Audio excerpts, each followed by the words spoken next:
If several of you have been on the past couple of weeks for WFMA's other 2 days, you'll know that this is a really great introduction, whether you're a first-time, long-time market manager. We just go over a lot of nitty-gritty details, and today is really specific to Oregon. So we hope to get you all a lot of information, updates, good news, all sorts of information. Welcome.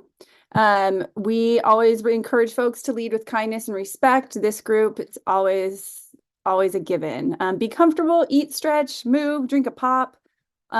Kids, housemates, everyone is welcome. And we will have a short break today, but as always, we're on Zoom. I think you all know the role by now, but step away as you need, stretch, do all of that. On screen, off screen, whichever you're more comfortable with.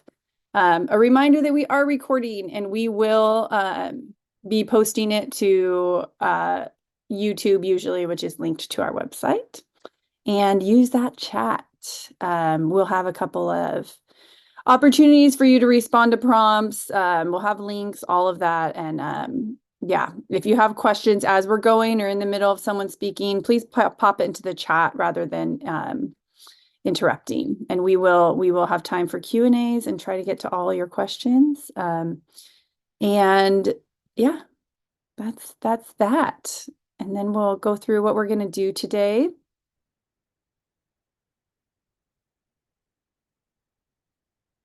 So our little agenda, we're doing our welcome now. We're going to start the day after we go through a couple of other items with some breakouts. We'll have a really great opportunity to chat and get to know folks more individually. We'll give you a little OFMA overview, talk about our membership, our upcoming state grant, our comms opportunities, all that. Then we'll get into the fun, the licenses and permits. We'll have some familiar faces to talk to you all about that. We'll have Sunny here talking about DEI at farmers markets and just, continuing that lifetime education for all of us. Then we'll get into our SNAP and food access programs, double up.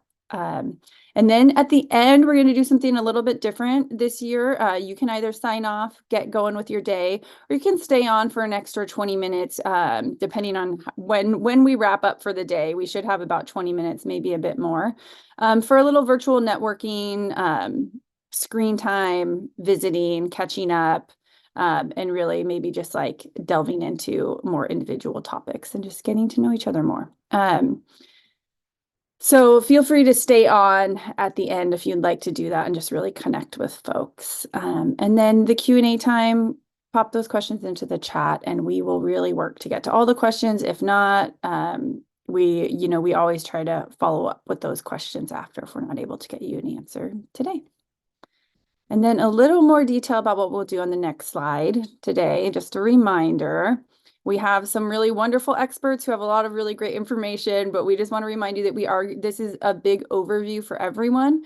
And so we're going to introduce those agencies and, really connect you all with folks that are great resources for a lot of what you do at your markets. And we want to make sure that you have their contact information, that you have that understanding of who to go to with specific questions. We might practice some scripts for contacting other agencies and getting more information that you need.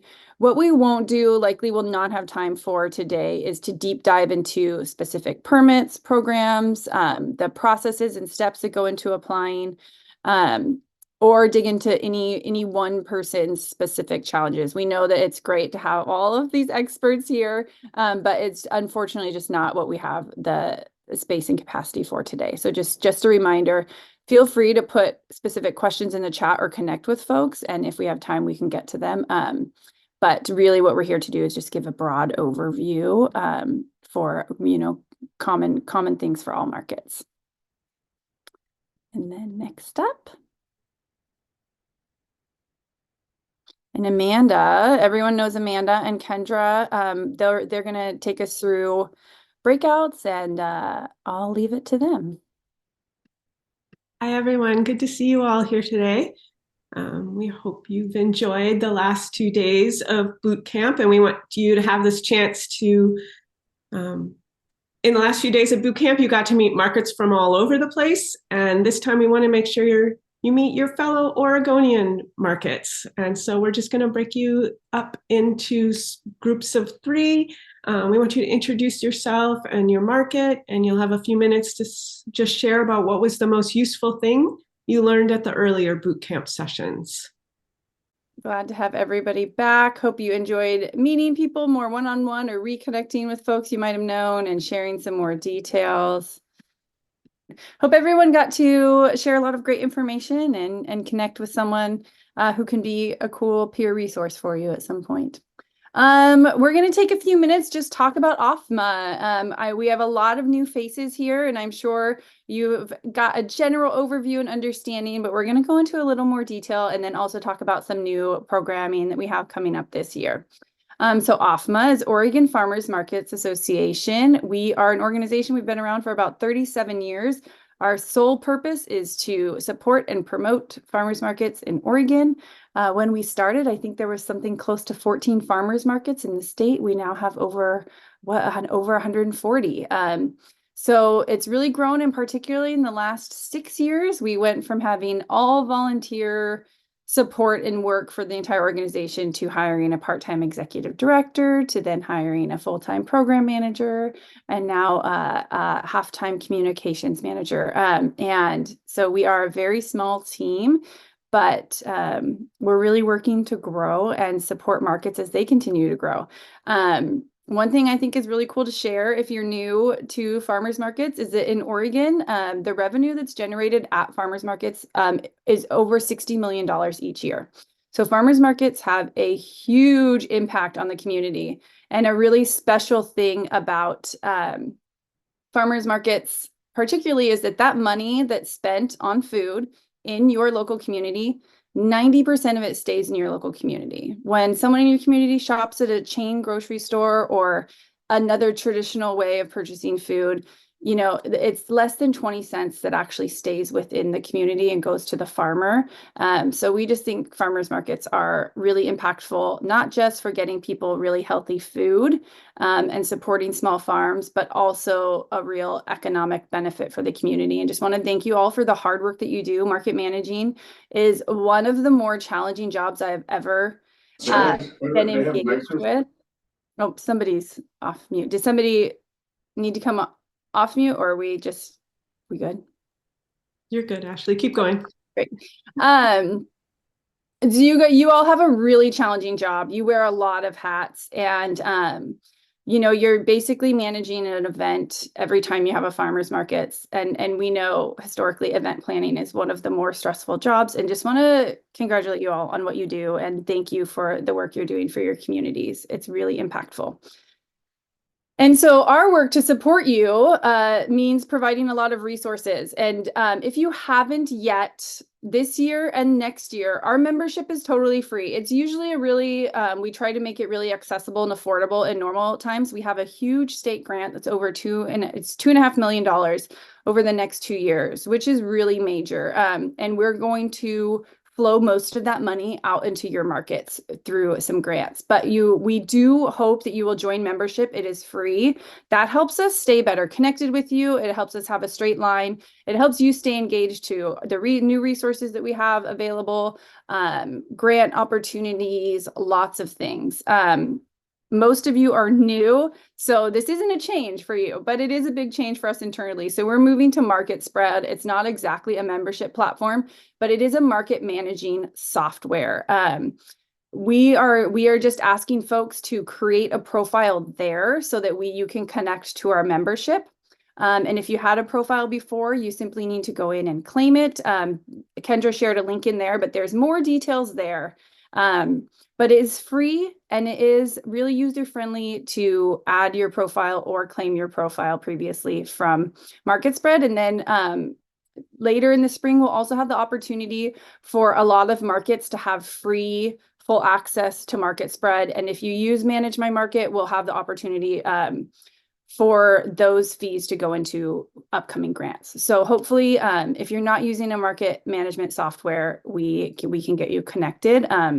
And just having a free profile on Market Spread is the best way to gain access to all of our membership communications and also have your market on our map, which has a lot of traffic and is used by a lot of community members to find a local market in their area. It's a highly visited site, and the only way to get on that map is to join us through Market Spread. We can go to the next slide. This year, a big program change is that we received a large grant from the state. It was a $2.5 million grant, and it's going towards drought and disaster resilience funding. And that is basically to make markets more resilient. Climate change is really impacting our markets. We're seeing more closure days, wildfire seasons, drought. Food is being produced at a different pace in a different season because of weather and water related issues. And so the state really wants to invest in our markets, knowing how important they are and help stabilize them and the producers that are selling at their markets. And we'll go through a little bit of that, but we're really excited to continue to develop that program, customize it to make sure that it's meeting markets needs, and doing that through a lot of feedback from you all. So OFMA has $2.5 million. The state has granted us. We'll be managing that through two separate grants. One is a capacity building $2 million grant.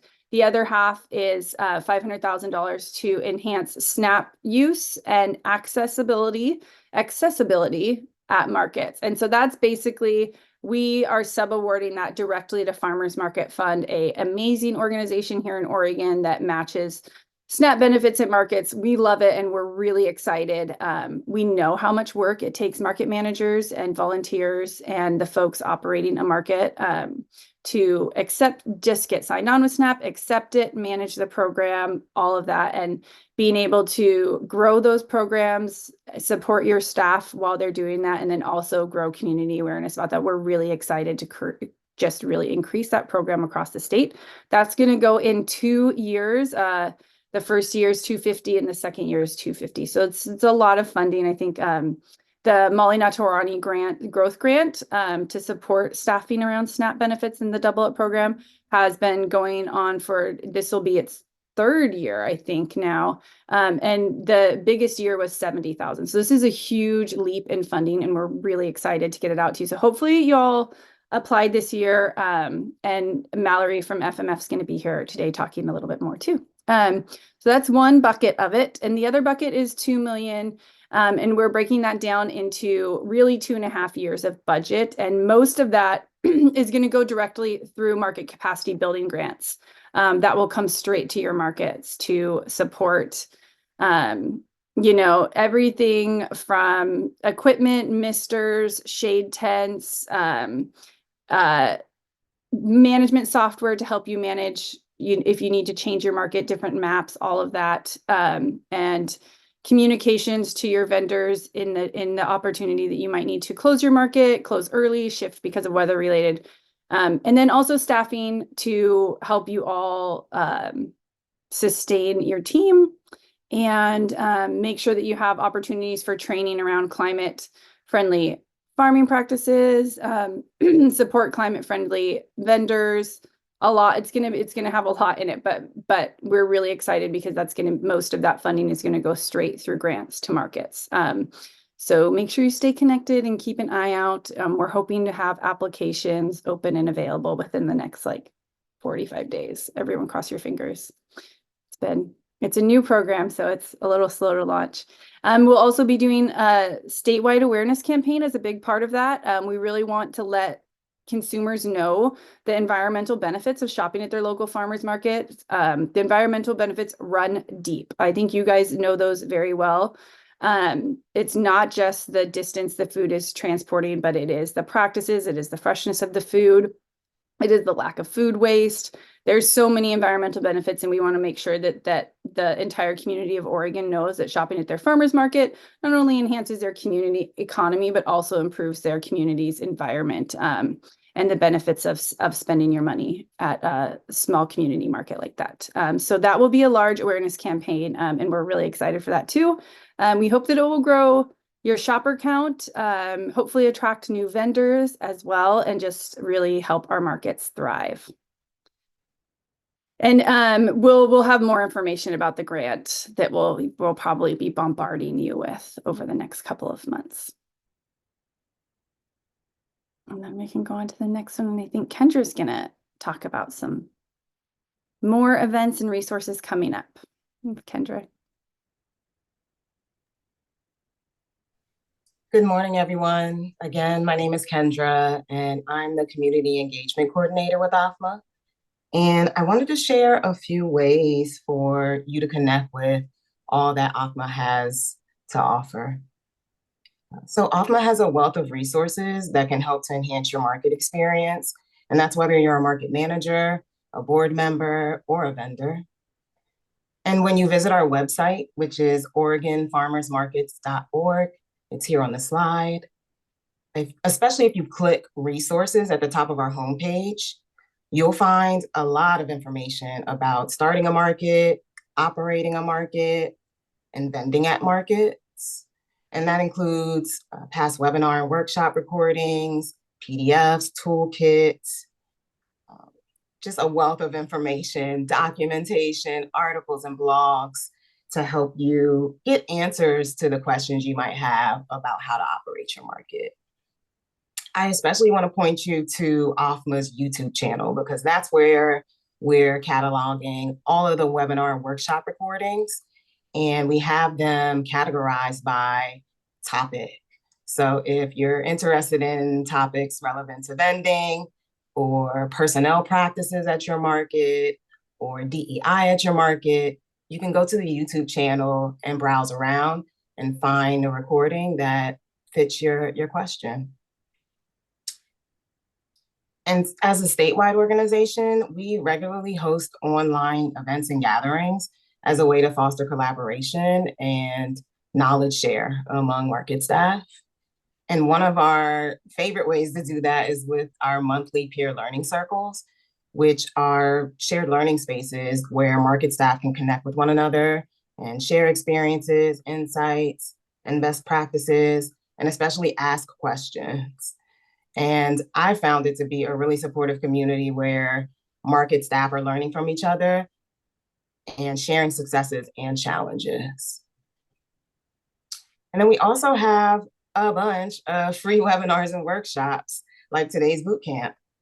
And those workshops and webinars focus on everything from branding and marketing strategies, like I'd mentioned before, personnel practices and staffing your market, and how to build and sustain relationships with vendors.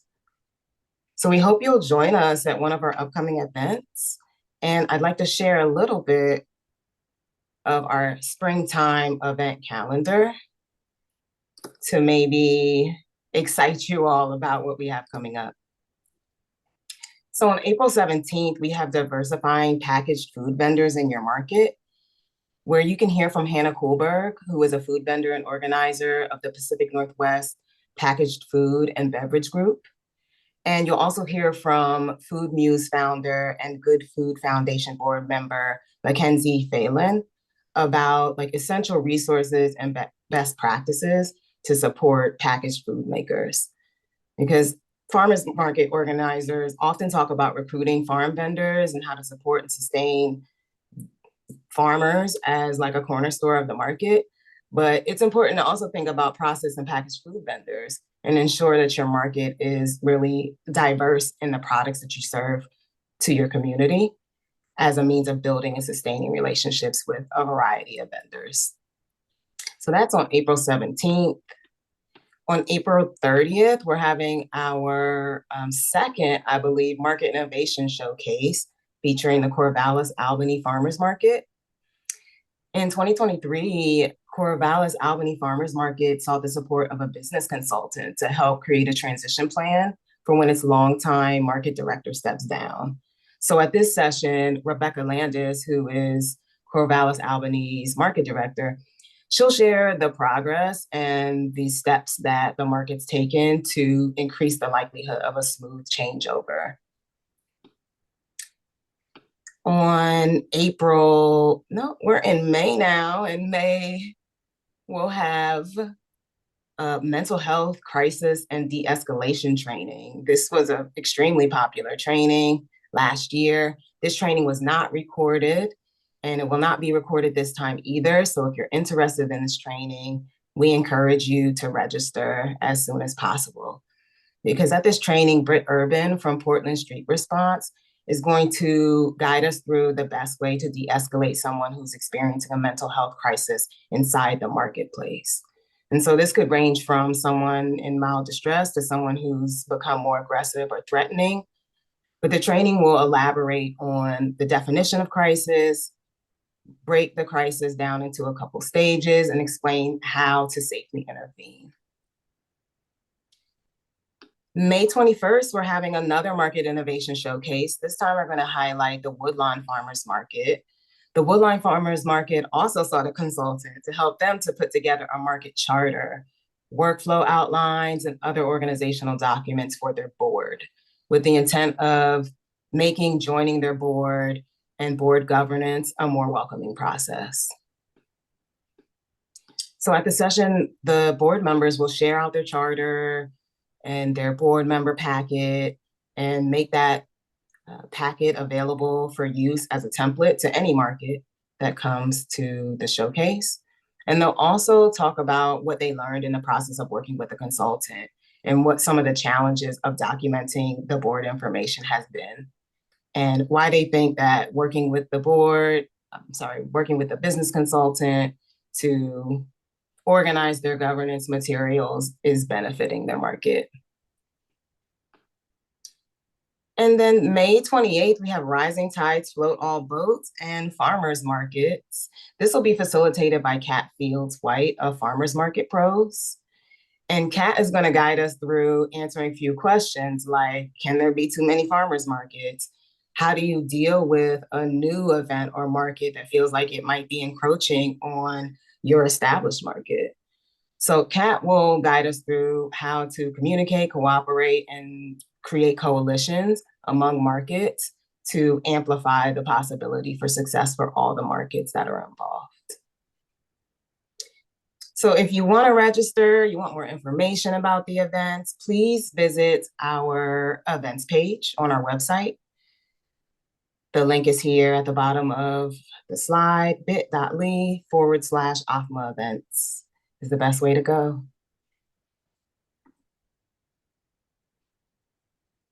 And in between our events, you'll probably want to stay connected with us and with each other. And so here on this slide are a few ways you can do that. So we're really encouraging everyone to subscribe to our bi-weekly market manager update. Those are published on Mondays and have a listing of the events that OFMA has coming up, resources and opportunities that are relevant to farmers market and market staff. We regularly have a listing of Oregon farmers market job opportunities, and it's our best way to share in the moment information about OFMA happenings.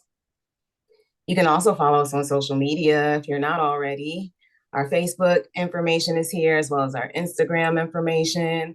Tag us, follow us, share information with us, share your stories with us. We want to amplify and promote the work that you're doing.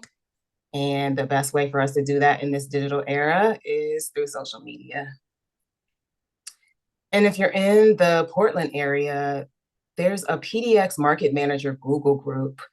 It's a listserv where you can share information, ask questions, and just generally stay connected. I know they also have in-person networking opportunities. And you could also subscribe to the Oregon Farmers Market listserv. It works similarly to the PDX Market Manager Google group, in that you can ask questions about your farmers market, share information about your farmers market. OFMA often posts about our upcoming events in that listserv. And when our bootcamp concludes, we'll send a list of links to how to access these various online networking platforms. So be on the lookout after the event for a roundup of links for how you can stay connected online with OFMA and with farmers market staff statewide.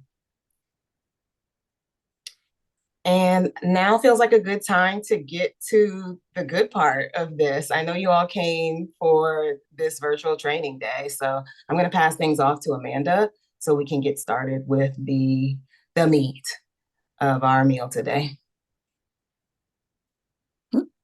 Kendra, I think everything you just presented was really great, though, because I think all the markets connecting with each other and getting support from one another is super important. And we want you guys to all be in touch more and have colleagues and people to just chat and vent and learn from about farmers markets. So I think all of that was pretty important. But we do know that you want to hear something about licensing and about food access programs, and who runs those programs and how to understand the different agencies and what all the different acronyms are for. So that's the part we're going to be getting into now in the next couple of hours. Basically going to be having a meet and greet of all the different groups that your farmers market may be working with. So we're going to start with some of the vendor and market licensing right now. And I'm going to give a little overview and intro to that. And then we're going to hear from Sombra, who works with the Multnomah County Environmental Health. And we're going to hear from Kelly Street, who works with OSU Extension. And we'll get to that all in just a minute. But here, first, I'm going to start with some introduction about licensing. So, big question I often get is, what kind of licensing does my farmer's market need what license do I need to have a farmer's market? And so this is great. On the state level, there is no farmer's market permit that you need to obtain to be in operation. On the city and county level, though, I'm not aware of specific farmers market permits. However, if you're using property owned by a government entity, such as streets, parks, plazas, you may need permission in the form of some kind of agreement, lease, or permit to close it off and use that space. The other license-related question we get about operating a farmer's market is if farmers markets need a license of any kind to run food demos and to give out food samples. And the answer is that neither the Oregon Department of Agriculture nor county health departments require farmers markets or their vendors to get a license or permit to prepare and give out samples. Food handler cards from the county are not required for the sole purpose of sampling. However, markets and vendors should be following good food safety practices when handing out food samples to the public. And so we think getting a food handler card, they're $10, is a great way to learn what the protocols for doing good food safety are. It's a good thing for a market manager to have. And OFMA will include this in our resources later, but OFMA has a very robust sampling toolkit, which has more information about how to offer samples safely. And it also talks about how to do a different type of sampling, which is for developing a food product and getting customer feedback on food products. And so that's a great thing to just share with your vendors so that they can develop their recipes a little bit better. So we're going to go into, now we're going to start talking about vendor permits, but first we have a quick poll. So we have a quick poll. So here's the question. If a potential new vendor came to you about how to sell salsas at a farmer's market, and they asked you if they need any permits or if they need to use a commercial kitchen to sell it at markets, would you know what to tell them? So put in the chat A, B, C, D, or E, one of those answers. A is, I'm totally confident about this. B is, I don't know for sure, but I think I know where to get more info. C is, I don't have a clue, and I'm worried I'll say something incorrect. And D, isn't it the vendor's responsibility to sort out the permits they need? And the final one, E, I'm a board member and glad I don't have to handle this stuff. So I'm seeing a lot of A's and B's at the moment. That's great. I'm glad people, I see a good E in there. That's great. I'm glad that people feel confident already. Wonderful.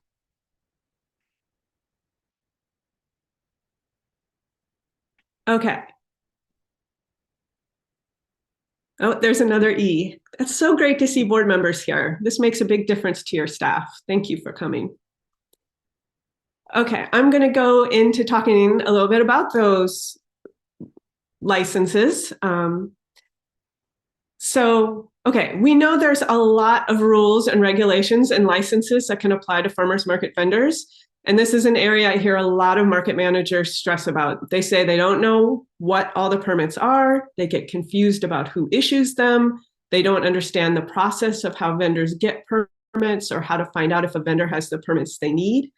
And they worry about giving vendors the wrong info and what the possible implications are for the market or the vendor if they don't have the right permits lined up. In the short time we have today, I hope to leave market managers with an understanding of your role in this area. And basically, it's that you don't actually have to be a permits expert. That's the work of the agencies that create them. And your role as a market manager is to understand the system well enough that you can navigate around and within it and get the info your market and your vendors need. I think a market manager is doing a great job. When on the poll we just did, they're able to say they don't know something for sure about a permit question, but they know where to go to get help. So it's possible you may have seen out in farmers market land lists of permits vendors need that are organized by products, such as here's what an egg vendor needs, or here's what plant nurseries need. Here's what a vendor making food from ingredients they bought needs versus a farm making the same product from ingredients that they grow. That list can get very long. And it can make it seem really confusing and like a lot of stuff you have to memorize. But what helped me a lot when I was a market manager was realizing that while there's lots of products in those lists, there are really only 3 places issuing permits. And that was tons easier to remember. So today we're going to hear about those 3 places and introduce you to which vendors they tend to work with. This is all you really have to know. So Oregon Department of Agriculture, they work with farms of all kinds, produce, meat, dairy. They work with shellfish vendors, and they work with processed food vendors, which means food products made from ingredients that that vendor has bought and that are intended to be consumed off-site. The other places permits come from are the county health departments, and their vendor types are restaurants, food carts and trucks, ready to eat, any vendor selling food that's going to be prepared on the market site to be consumed in the market. And then another place that vendor permits come from are the OLCC, and those are for wine, spirits, and beer. Okay, next slide, please. There are a couple situations where permits can get complicated, though. Bakeries are one of them. Generally, this is the Oregon Department of Agriculture, since it's a processed food that is meant to be consumed off-site. So start there when you have questions about bakeries. But if the bakery is doing a bunch of added food prep on-site at the market, for example, they bake bread off-site in their bakery, but then they make it into sandwiches at the market, for example, that probably crosses over into the ready to eat or food carts arena, and you'd want to check with your county health department about that. And sometimes this is just hard to gauge, as lots of people will buy an item from a bakery vendor and just eat the items right there at the market. And so like that food is like, the idea is that you're taking that food home, and so that would be Oregon Department of Agriculture as a processed food vendor. But yeah, a lot of people will just eat their bakery items at the market. So don't get confused about that part of it. But lastly, it's possible that the vendor is exempt from needing any kind of permit at all. And there are 2 situations like this. The home baking exemption allows people to produce certain baked goods and candy items in their home kitchens and sell them directly to consumers without getting a license. And then there's the farm direct exemption, which allows farmers to turn what they grow into low-risk, value-added products like jams and pickles and sell those directly to consumers without being licensed food processors. For both, it's a really limited scope of products, though, and a lot of items don't count. And I gotta say, you can totally get help to figure this out. You don't have to memorize it. There's There are a couple excellent guides online from the Oregon Department of Agriculture and OSU Extension that can walk you through it. Plus, OFMA is going to be having a workshop in June all about Farm Direct.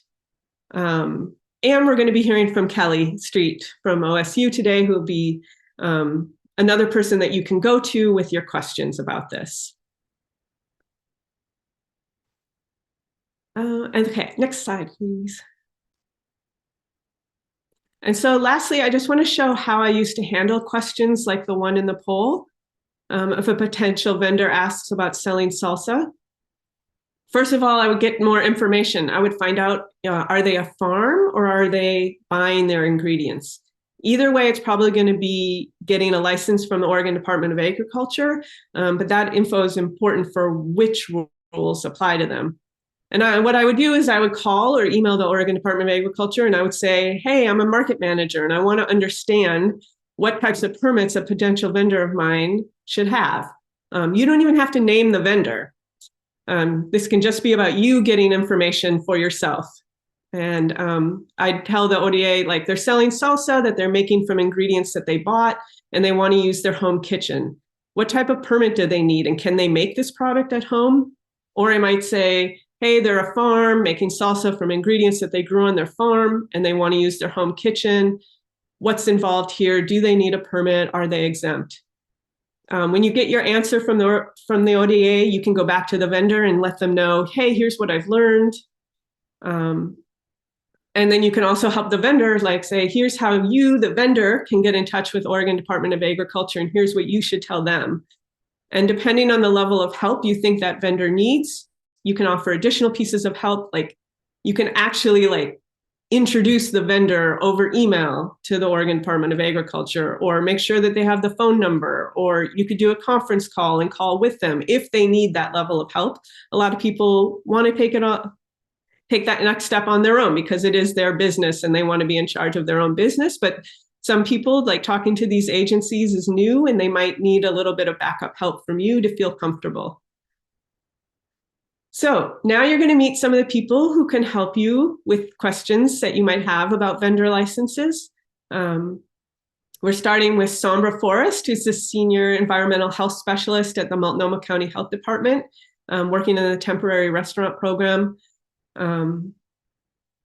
Sombra is who markets or vendors in Multnomah County would contact. If you're not in Multnomah County, you need to contact the temporary restaurant program in your own county's health department. But Sombra is really great at telling us. She's been working with us for several years now, and she's just so good at telling us how the county health departments work.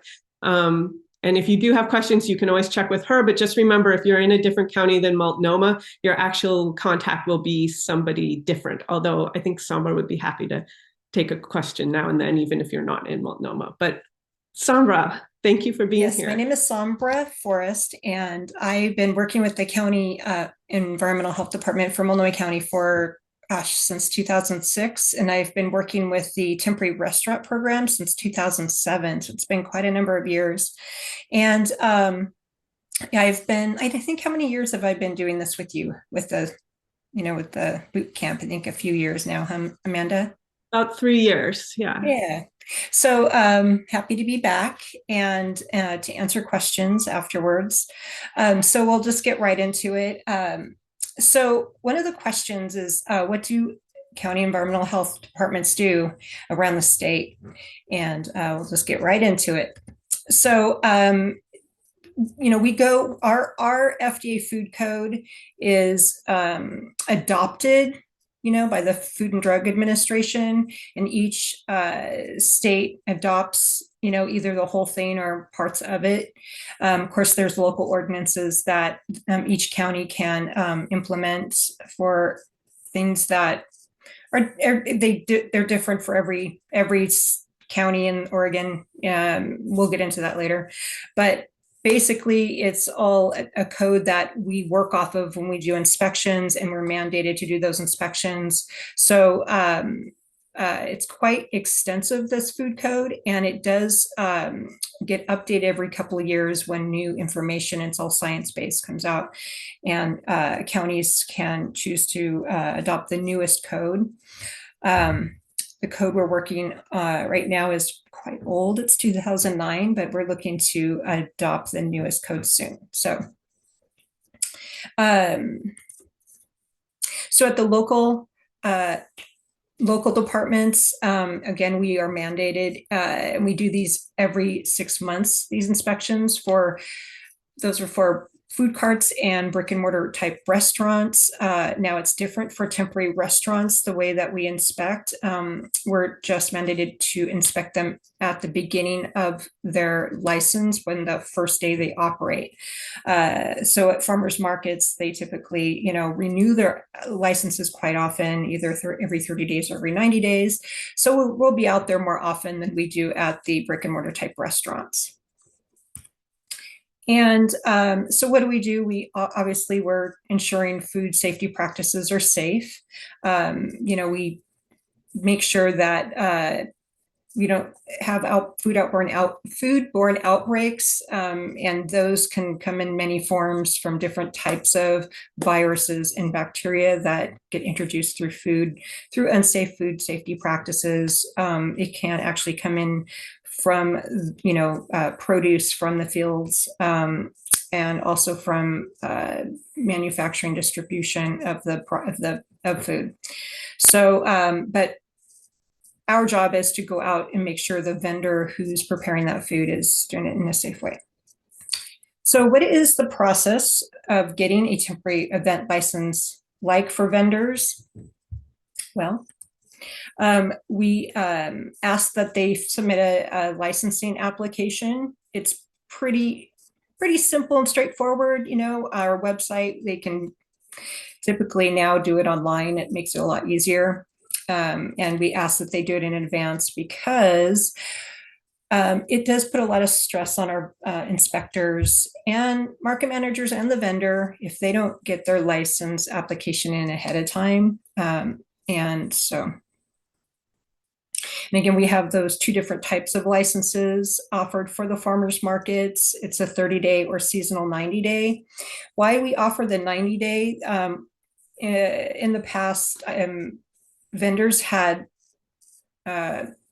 they have asked the state to provide a license that's longer. The state came up with a 90-day license, and that does help because the 30-day and 90-day are the same price payment for the license. However, to get the seasonal, they would have to submit an operational plan review, and there's a process to that and an additional fee. So again, we have a lot of renewals, and at the time of those renewals, an inspector comes out and inspects again. We're required to do that at the start of a new cycle for their license. Excuse me. And again, they can do this online. They can come into our office. They can mail it in. There's several ways that they can come in and apply. And our office is open 8 to 4:30. And we're also available to answer questions via online, email or phone. And yeah, this is the part that we don't like. We want everyone to get a license ahead of time. If you don't have a license, we try to work with them on site to get them licensed in the field, but essentially it all depends on how busy the inspector is and if the vendor has what they need to operate. If they don't, unfortunately, we would talk to the market manager and talk to the vendor that they can't operate. They would have to actually shut down at the time that inspector's there. So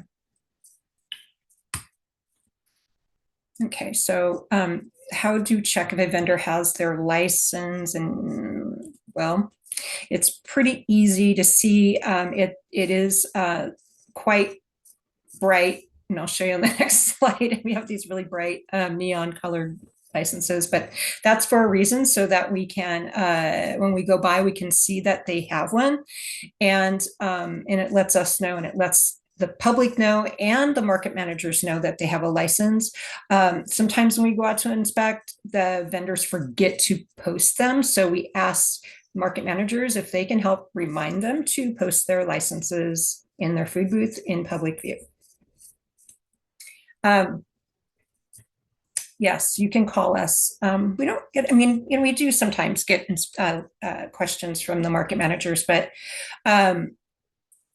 we're all open to for you to call and let us know if you have any questions whatsoever that we can help getting a food vendor licensed. So don't always assume that the vendors are licensed. I think it is a good thing for market managers to ask that they have that license and to show evidence of having a license. We obviously can't give the license out ahead of time because they get that when they get inspected and pass inspection. But a way to know if they've applied for their license is if they have a stamped paid application or an invoice that they received online. And here's that really bright license. And of course it says, when it expires and, the address and time and everything of the market. For example, Taste of Poland, ISN. ISN means that it's a seasonal license. So this particular vendor applied for that 90-day license. And as you can see at the bottom, it says it does need to be posted in a place that's visible. It's not transferable. So what resources and help can market managers expect from their county health department? Well, we obviously they're there to answer questions again that pertains to public health. And, we have sometimes people ask us questions that we can't answer and we'll direct them towards Oregon Department of Agriculture or OLCC and things like that. You can ask for those, like we talked about, ask the vendors to have that current temporary restaurant license and ahead of time to apply for that. I like why we just talked about this, but yes, they can go to our website, mchealthinspect.org under temporary events. And there's lots of good information on our website about food carts, about temporary restaurant licensing, and anything, there are lots of good resources, food safety posters, handouts. And so, gosh, what happened there? I was trying to, okay, anyway.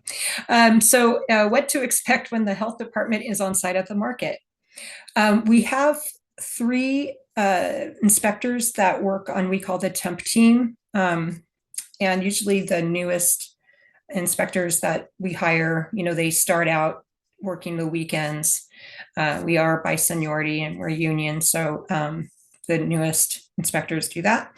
And so we typically have 3 that work during the week on the weekends. They're on site again at the beginning when they're inspecting when the license starts.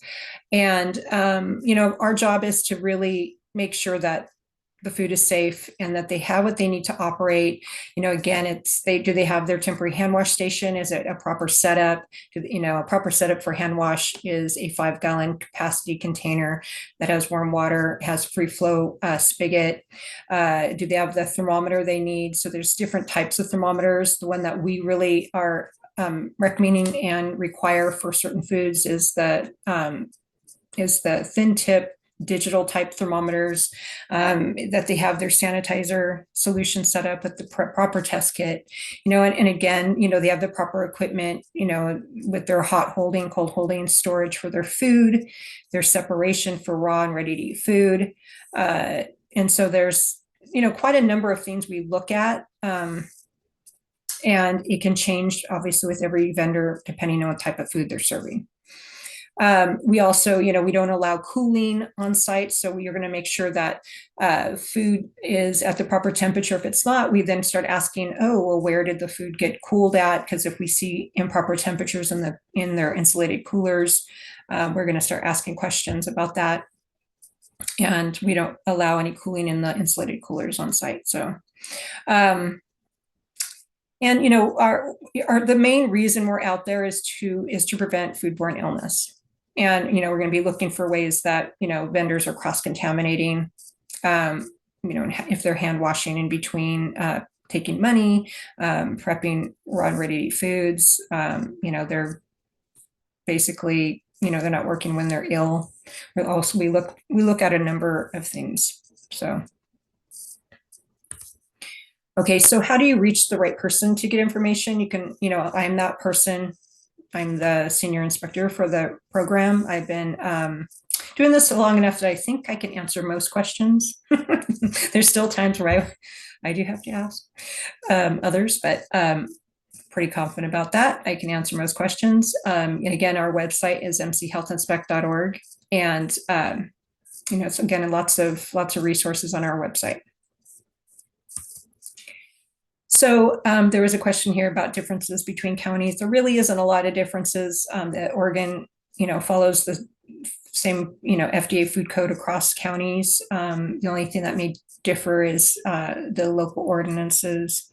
For example, we in, city of Portland, Multnomah County, we don't allow styrofoam for to-go containers because they don't break down in the landfills. It takes a long time if they ever break down.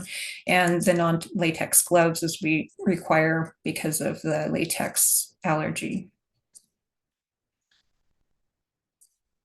And we do have some stuff about fats and oils being and wastewater down the on site or on ground sewers and stuff. We don't want that.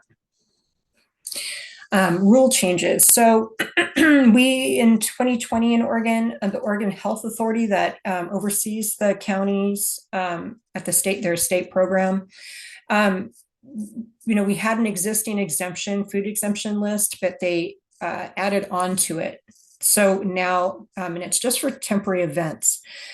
So there's quite a good list of foods that used to be licensable, which now they aren't, which is totally great. And some of the examples of that is ice, and because lots of people do iced beverages in the summer, lemonade, iced coffees, things like that, snow cones, and certain baked goods we don't license. And we know that the home baking bill is there already for the state, but at our county level, we have this exemption for baked goods. Again, they have to be non-perishable, non-particularly hazardous ingredients. So for instance, donuts that don't have custard fillings, things like that. So the custard filling, pumpkin, cream fillings, things that are perishable, they would still have to get a license for that. And so for instance, if they want to do iced coffees, if they're providing any nut milks or creams or anything like that, they'd still have to have a license. But if they're doing drip coffee or just iced coffee with commercial ice, they don't have to. And then the other part of this exemption is for freshly squeezed citrus juices on site. They can do that as long as they're doing everything on site. And the exemption requires that they fill out a form and get it approved ahead of time. Right now, there's no cost to that at our county. They do have to follow certain guidelines to be exempt, and that means that they have that proper hand wash set up, that they have no bare hand contact with any of the food, and that their food comes from an approved source, typically commercial source. That also means that, so for instance, they're not preparing things at home. We wouldn't consider that an approved source. And then also that they put up a signage that comes with that agreement form that states that their booth hadn't been inspected by the local health authority. So what has not changed? Well, in Multnomah County, because of COVID, we have not changed our fees since 2020. And that's a big deal because we're a fee-based program. And we were going to change fees to this year, but people spoke out in our county, and we have to go to our commissioners to make those changes in our fee structure. People spoke out and we listened, and we said, okay, we're going to keep them the same. They may go up next year, but we are really trying hard to work with vendors that are coming out of COVID and still having a rough time at it. And this is my information, my contact information and my cell phone and my email at the bottom. I'm the best way to reach me or is by phone. I like phone calls over email, but because there's always all kinds of questions that come up, and going back and forth on email gets a little, much. But and that's it. So I'll leave it to Amanda, to open up the floor and any questions you have for me. Thanks so much, Sambra. We're going to have questions. We're going to have Kelly go next, and then we'll have Okay. questions for both of you all together. Yeah, I just want to say thank you. And I hope that people caught a few things in there. For instance, these county health they work on the weekends too, just like you guys as market managers. They really care about vendors. This isn't just about like trying to get people in trouble. They didn't raise those fees, and I would say when I was a market manager, I probably called Sambra up 3 or 4 times a year to be like, oh, I have this new situation I've never run into before. I don't know what this vendor needs. And even you could hear her starting to talk about like, well, if they're cream filled or if they're this or if they're that, there's no way I can remember all of that stuff or keep up with that.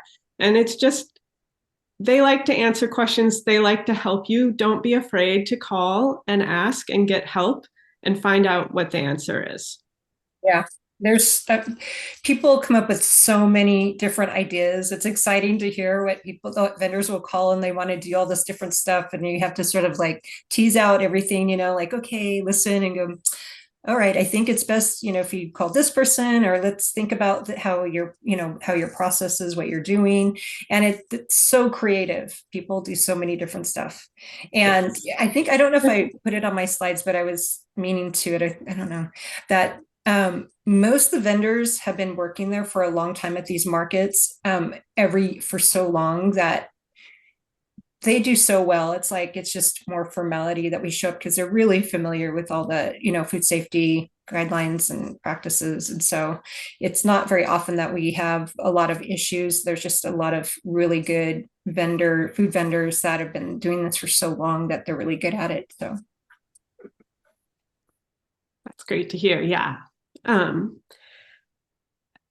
Yeah, don't forget, you might be a new market manager, but the people you are working with are old hands at this. And you can ask Sambra and your vendors, how does this work? How does this go? Okay, we're going to hear from Kelly Street, who's the senior instructor for OSU Extension. She's a wealth of knowledge for vendors and farmers market managers on how food processing and license exemptions work. She's actually going to do double duty for us today and also tell you about the Oregon Department of Agriculture as well. We do have a wonderful contact with ODA who's presented for us before, but turned out ODA was having their own system-wide staff educational conference today. And so Erin couldn't come and neither could anyone else come from ODA. So I'm excited to introduce Kelly Street and hear about OSU and ODA. Yes, I am wearing 2 hats today. Thank you for the introduction, Amanda, and thank you for the opportunity to present to all the market managers here. My name is Kelly Street. I'm a senior instructor with OSU Extension Service in the Family Community Health Program.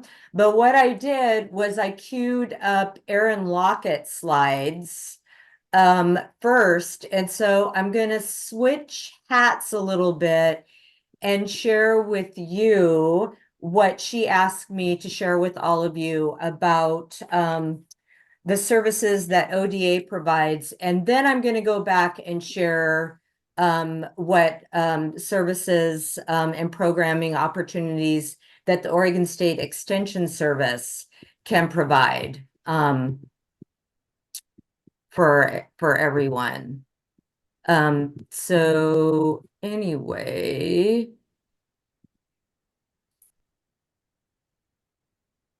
partnering with the ODA, a free pathway to food safety, regulatory and licensing experts. And so this is what I'm going to share with you are some of the things that Erin asked me to share with all of you.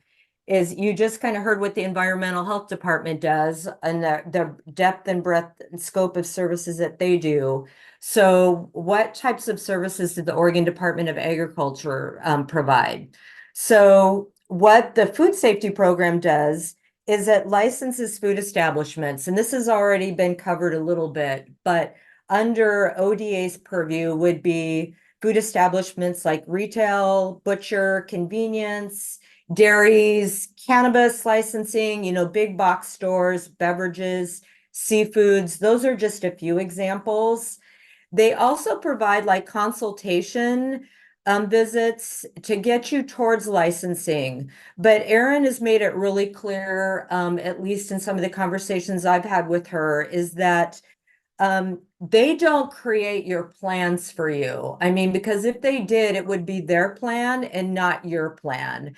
So, their role is to guide you and help you identify potential pitfalls and help you set up your business for success. So they're going to provide consultation, but they're not going to like hand you a set of plans. And then they're also going to assist you with label regulation compliance. And basically, again, it's high-level guidance. They are not in the business of approving labels, but they will point out areas where you might need to make some changes. And most of the time, there's confusion around what types of allergens need to be listed on the label. And I will be addressing that when I get to the Farm Direct session, so we can talk a little bit more about it. What the Oregon Department of Ag doesn't do is they're not in the business of zoning or land use. So you need to, consult with the city or county about those issues. They don't create processing or building plans. And again, like I just mentioned, they don't approve labels. They can provide you some guidance about what needs to be on the label from, federal regulation standpoint, but they're not in the business of approving labels. So, getting back to how to check if a vendor has a permit that they need to be able to operate in a market space. You can visit their website and you can see the web link right there. And I know that everybody will be receiving a copy of the slides following this presentation, so they can click on that link and get some information there. So what is the process of getting a permit like for a vendor? Well, basically it starts with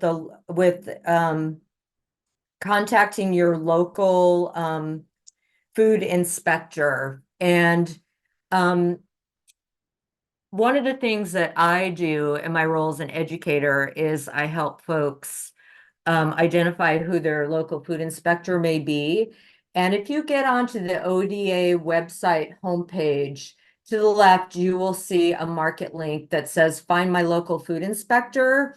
If you click on that link, then you enter your zip code and it generates a list of food safety inspectors who are located in your area, as well as their areas of specialty. And then what you can do is you can go down the list and identify the person who you think is most likely to be able to respond to your inquiry.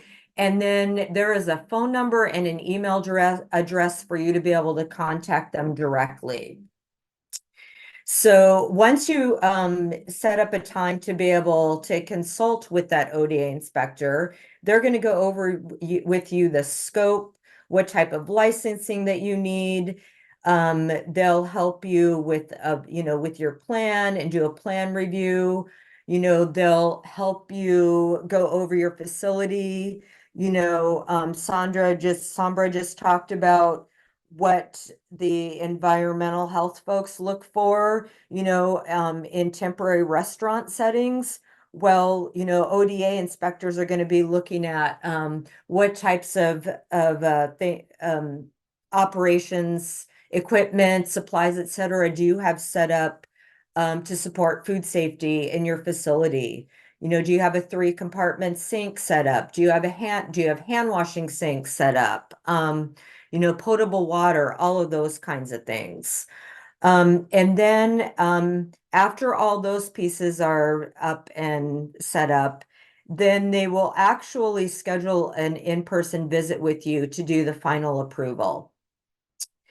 And then what also is part of what you sign up for when you are getting a permit is you are going to be subject to like an unannounced inspection type of visit. And honestly, that is a good thing. I mean, when you hear the word unannounced, sometimes it freaks people out. But honestly, it's good for the food safety folks to see your operation as it is actually taking place, so they can help you identify potential pitfalls or potential food safety risks. So it's actually a good thing. And they're not there to chastise you, you know, and smack your hand or whatever and be that way about it, but they really want, they are there to support you. They want you to be your best self with that. So what resources can help market, you know, and help can market managers expect from ODA? So we've already talked a little bit about market managers can call directly, they can send an email.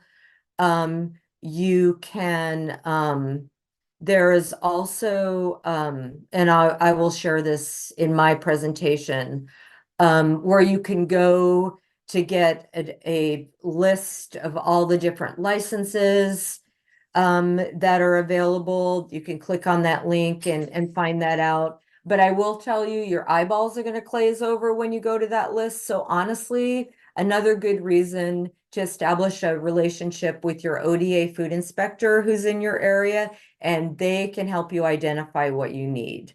And then for vendors, and I just mentioned this, you can go to the Find Food and find your local food inspector, and they can talk you through and address questions directly. For more information, you can also contact the Food Safety Administration team, the ODA website directly, and then Erin Lockett is our, she's great. She is our go-to person. I have her basically on speed dial some days. As I get questions that I can't answer or are out of the scope and expertise of my role in an OSU extension as an educator, Erin is my go-to person to be able to problem solve, help me think this through. This is how I'm thinking I might respond to this, but check me, make sure that I am responding in the right way. And what Erin also asked me to just share with you at the end is that ODA is really about education before regulation. It's like, let's help educate you, so then that way the regulation piece follows.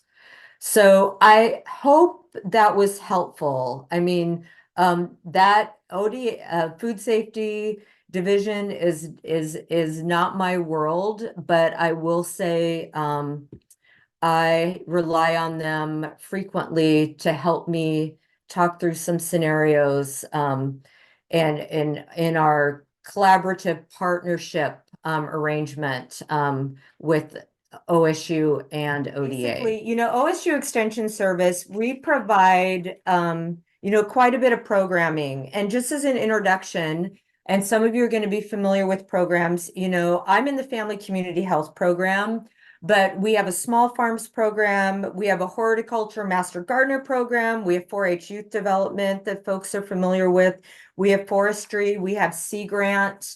I was asked to address my work in the area of FCH, and that's what I will do here and make it short and sweet.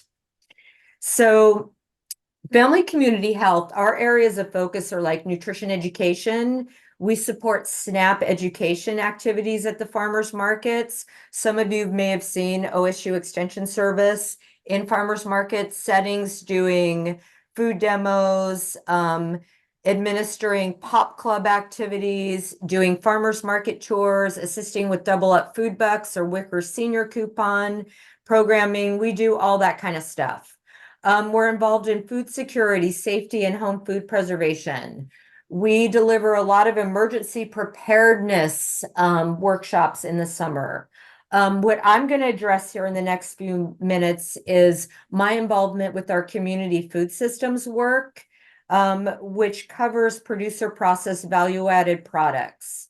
In addition, we also address culturally relevant foods. And we're doing more and more working with the public in terms of promoting and helping folks in the area of mental health and wellness. So what can I do in my role in OSU Extension in the Family Community Health program? Well, I am one of your go-to support people to provide education on the Oregon Farm Direct Marketing Law.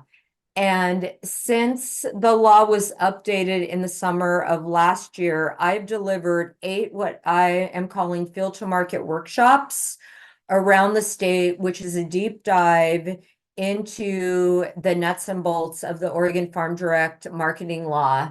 You know, in addition, we do a labeling activity and we practice testing with pH meters as well in those workshops. I've done 8 of them to date, and I'm getting ready actually to do one in Clatskanie at the end of the month.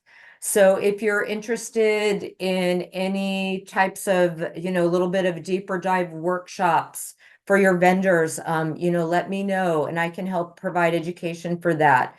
Amanda also mentioned that we are doing a Farm Direct webinar on June 17th. So, you know, plan to attend that if that works in with your schedule. We can share resources. I cannot do what I am doing without the support of the Small Farms Program, the Home Food Preservation Program.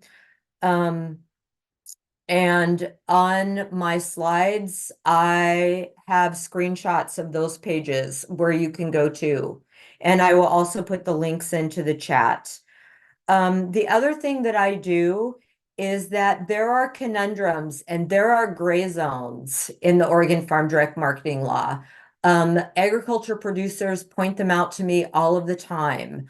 If it is not a question I can answer and or it is beyond the scope of my, you know, my expertise, again, OSU, we're in the business of education. We are not regulators. So you can bring your issues about what, you know, you don't understand about the Farm Direct Marketing Law. If it falls within my purview, I can help you address that. But I also know where I do not, it is beyond what I can answer, and then I can help you triage that and get you to the right person at ODA to be able to help you address that. I have screenshots of the Small Farms Program and our home food preservation web pages on our OSU Extension website, which you can go to. We also just updated our Oregon Farm Direct Marketing Law, our producer process value-added products publication with all of the new information from 2023. And I've gotten a lot of positive feedback from folks over the years that flow chart is really helpful. So if you have not taken a look at that flow chart, I highly recommend that you take a look at it and see if that helps increase your understanding of how to implement the law. I have contact information at the end of my presentation. And anyway, I think I'm going to wrap it up right now, and we'll open it up for questions, and you all can let me know what I missed. And then what I'm also going to do is put a couple of links in the chat for people. And then Janelle's asking, I'd love to know how to get the extension at our market to help promote and educate SNAP, POP, etc. What county are you in? Janelle, do you want to, I don't know which county. I should. Or city, whatever.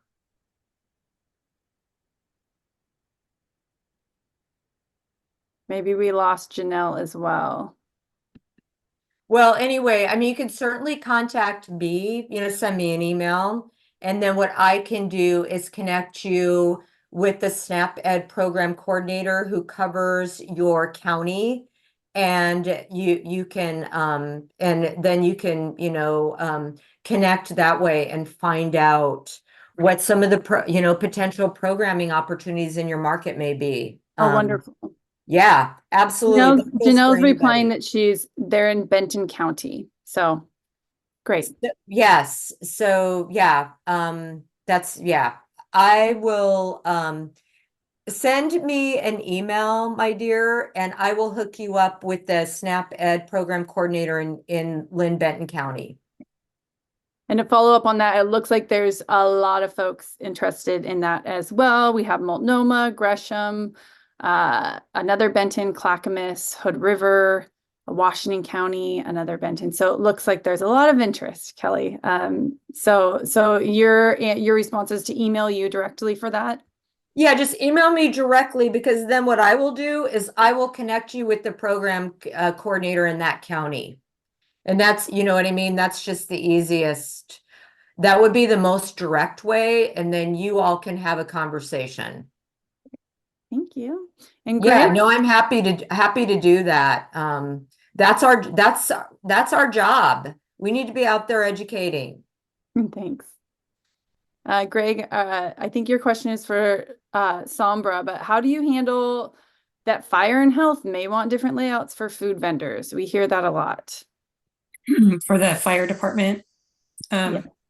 So the only area where they want it set quite far away from the booth for their propane and is Gresham. They don't want them close. City of Portland, it doesn't seem to be as enforced as it is in Gresham. Is that what the question is about? Where they have to place them and like their grills and things. Is that what that question is? Nina, head nod. Yes, yeah. So if you're in Multnomah County, Gresham is pretty stickler on that. City of Portland, not as much. So Great. Thank you. And another question, I think it got a bit answered already. But asking about if email or phone is better, and Sombra, you did mention phone, but the second question is a lot of their vendors struggle with not speaking English or being able to read communication. So wondering what type of translation services you all offer. And I'd love that to hear from both of you.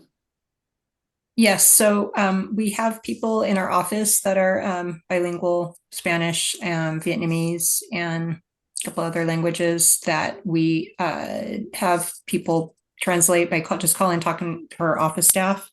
Me personally, I try my best to, if email, I'll do the Google Translate and then cut and paste into an email if I'm communicating via email. But it really goes through our office staff to translate for us. So. Great. That's all the questions I'm seeing right now in the chat. And since we're running a bit behind, I think it's a good time to move along. Amanda lost service for a bit, but she's going to take a brief minute to go over some OLCC details. The OLCC wasn't able to be here today. But now that Amanda's back, I'll turn it over to her. Thank you. And I'll do a little bit on OLCC. They couldn't be here today. I think they don't really have a budget for like outreach to the public. It seems like it's very difficult to get them to come to these kinds of events. So I wanted to let you know about what your alcohol vendors need to have. Basically, every alcohol business must obtain an annual license to produce, sell, or serve alcohol specific to their product type, such as beer, whether they're doing beer, they're a winery, or they're a distillery. And additionally, your vendor and their employees at the market all must possess OLCC service permits. Now, after that, a special event license is required to sell and offer tastings at a farmer's market. And these, I'm just going to get back to my notes. So these special event licenses cover only 5 dates at a time and are good for one location only. So a vendor will need to obtain multiple licenses multiple times this season, depending on how many farmers markets they participate in and how many dates they do. The license application needs to be submitted to the OLCC office for the location the farmers market is in. So the vendor may need to work with different OLCC offices as well. And OLCC has 5 offices that cover the state's 36 counties. The license costs $10 per market day. And then every special event license application needs to be approved by the city or county government the farmers market is located in before it can be submitted to the OLCC and the license granted. The government office or personnel that handles this is different depending on the individual city or county, and vendors should just call or email the city or county general info to track this down. It's a really common thing. It happens every day that people need to get in touch with their city or county for this, so they just need to call the general info line to find out where the right place is to go. They can also check with similar vendors that they're friends with to get a tip. If you're wanting to confirm that your vendor is licensed, you should ask them to give you a copy of their special event license. If they have this, you can assume they also have their annual license and their service permits, because OLCC wouldn't give them an event license if they didn't already have those. And then since special event licenses require the vendor to know exactly what days they'll be at your farmer's market, vendors should not be expected to have the license until after you've accepted them to your market and confirmed their season dates. One of the good parts about these vendors is they're very committed to their dates, because they have to show up when they can't show up on other dates than what their license says. And so also the other really good thing about alcohol vendors is that, in my experience, they tend to be pretty skilled in handling their own licensing. And some of these vendors even have staff that are just dedicated to this job of getting these licenses. So they don't tend to have a lot of questions for you other than wanting to know exactly what their dates are, because they need to include that in their licensing. We are totally switching gears here. We're now talking about diversity, equity, inclusion, and why is OFMA talking about that, and why do we lead with race? OFMA believes that farmers markets should be supportive, welcoming, and inclusive spaces for everyone. But few farmers markets have Black or brown people on staff or as board members. And so lack of representation and white dominant culture means that vendors and shoppers of color don't experience markets as benefiting them. And it's not random that farmers markets are like this. The way markets look now totally roots down in Oregon's history and current goings on of racism in land access, agricultural loans, housing policy, immigration, and other systems of disparities in wealth, income, and opportunity. And OFMA is working towards being an anti-racist organization. We have a DEI statement that guides this, and a committee focused on supporting OFMA using processes to take the time and space needed for it. And our board work now centers around asking the questions in our DEI statement, and is part of the current strategic planning that they're doing.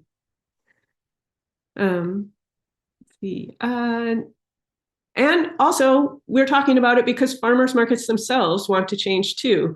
OFMA's 2020 census illustrated this when over half the respondents said that they had engaged in DEI work, like attending a training to grow their DEI skills.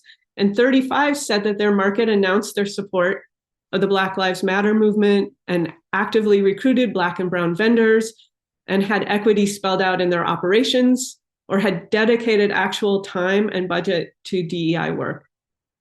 And most importantly, nearly all markets said that they wanted to do more and would like OFMA to provide training and help with making their markets anti-racist and equitable.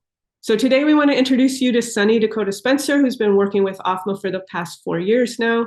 She's going to tell us what that's been like and what the trainings we have coming up this year are like. And we're going to do a quick breakout activity. Y'all, this is Sunny. I use they and she pronouns, and I am based in Chinook, Calapooya, Tualatin, Clackamas Territory. I'm in Southeast Portland, here in Oregon. And I am really excited to talk to you about sort of like how the work around diversity, equity, and inclusion, and specifically race equity, has grown with OFMA over the last few years.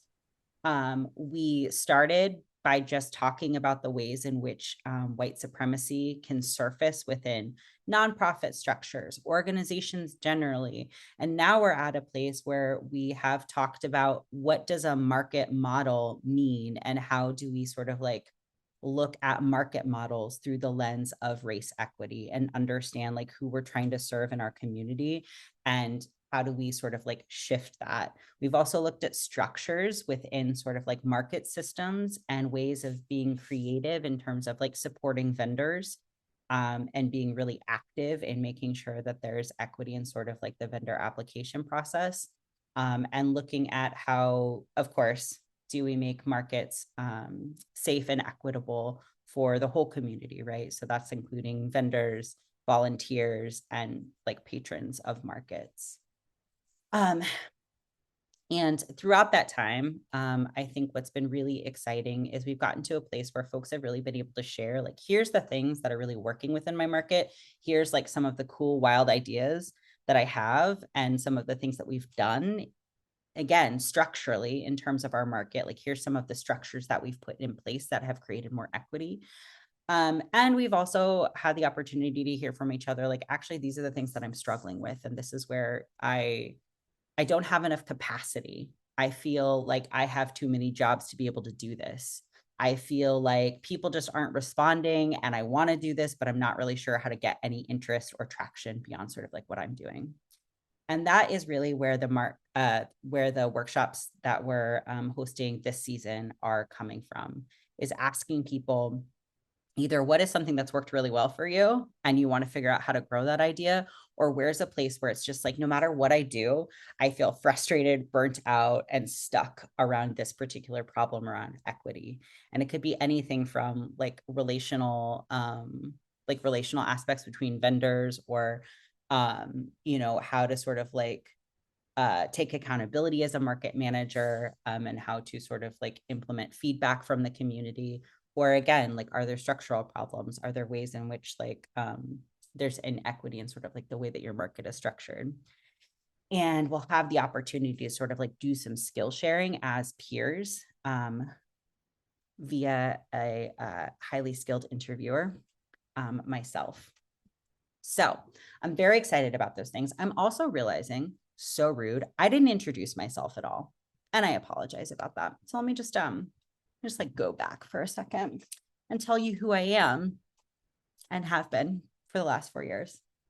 I'm Sunny, as I mentioned, and I work with AORTA. So AORTA stands for Anti-Oppression Resource and Training Alliance. We're a worker-owned cooperative of like, I think 14 people at this point.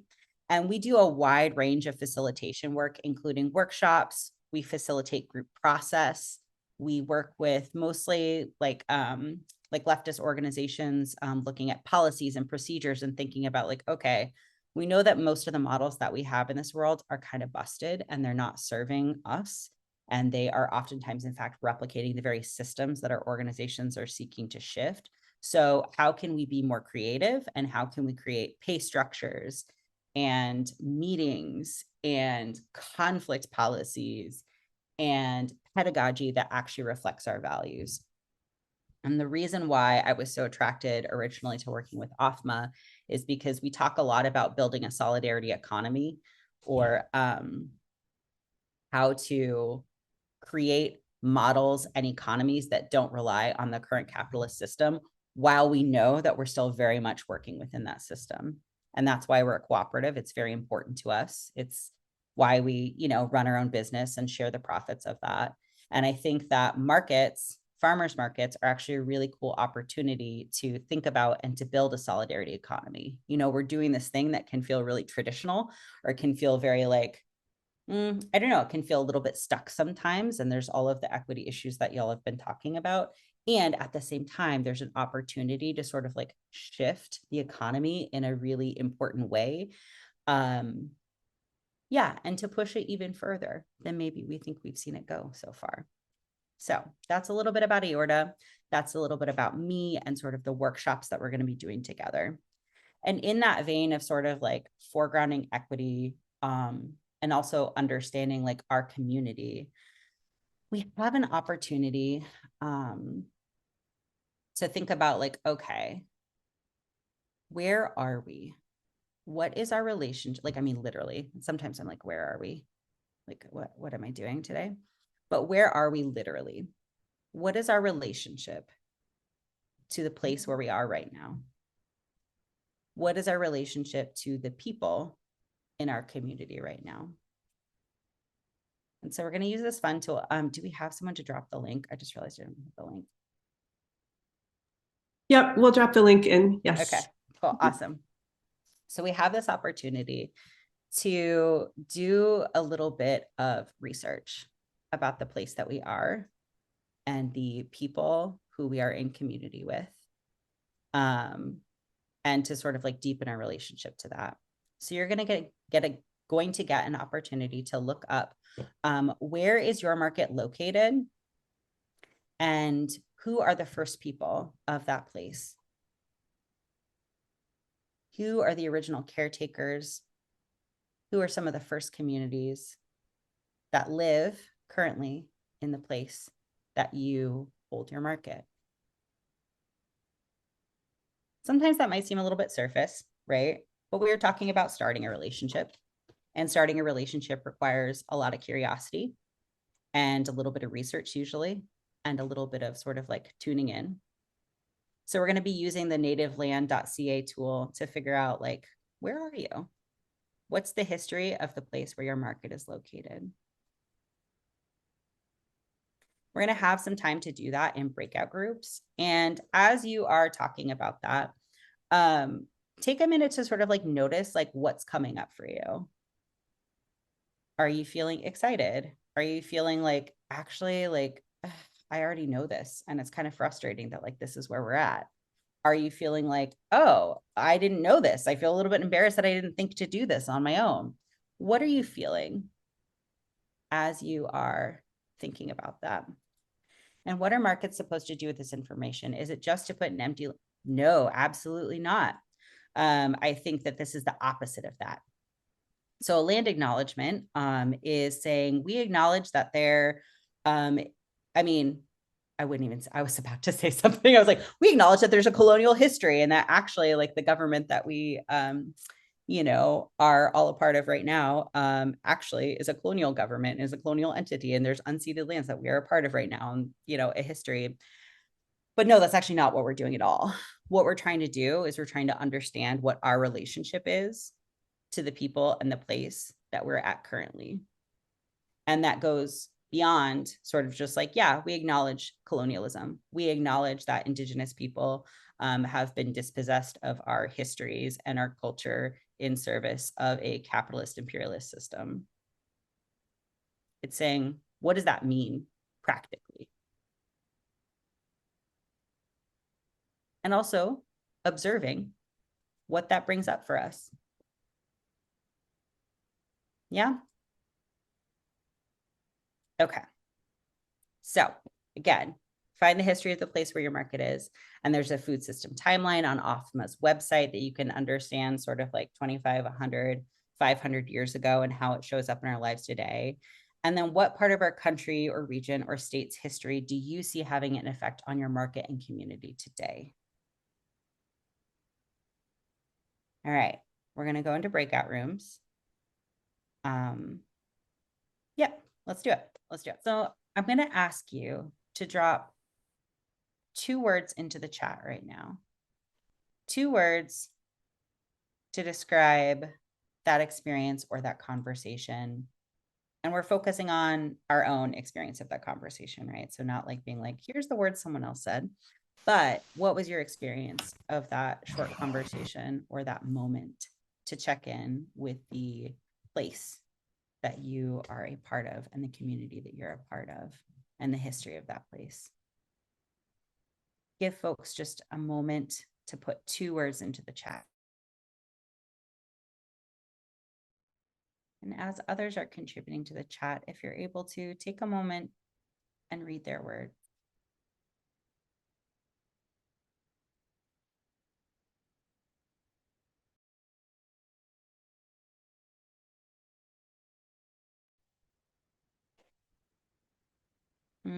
Yeah.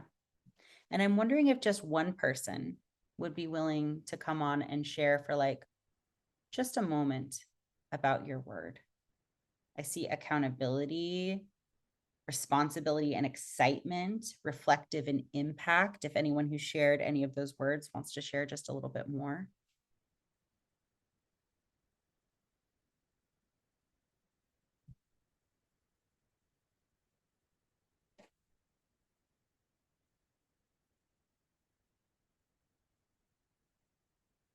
I'm going to give 10 more seconds to see if somebody would like to share a little bit more about their experience.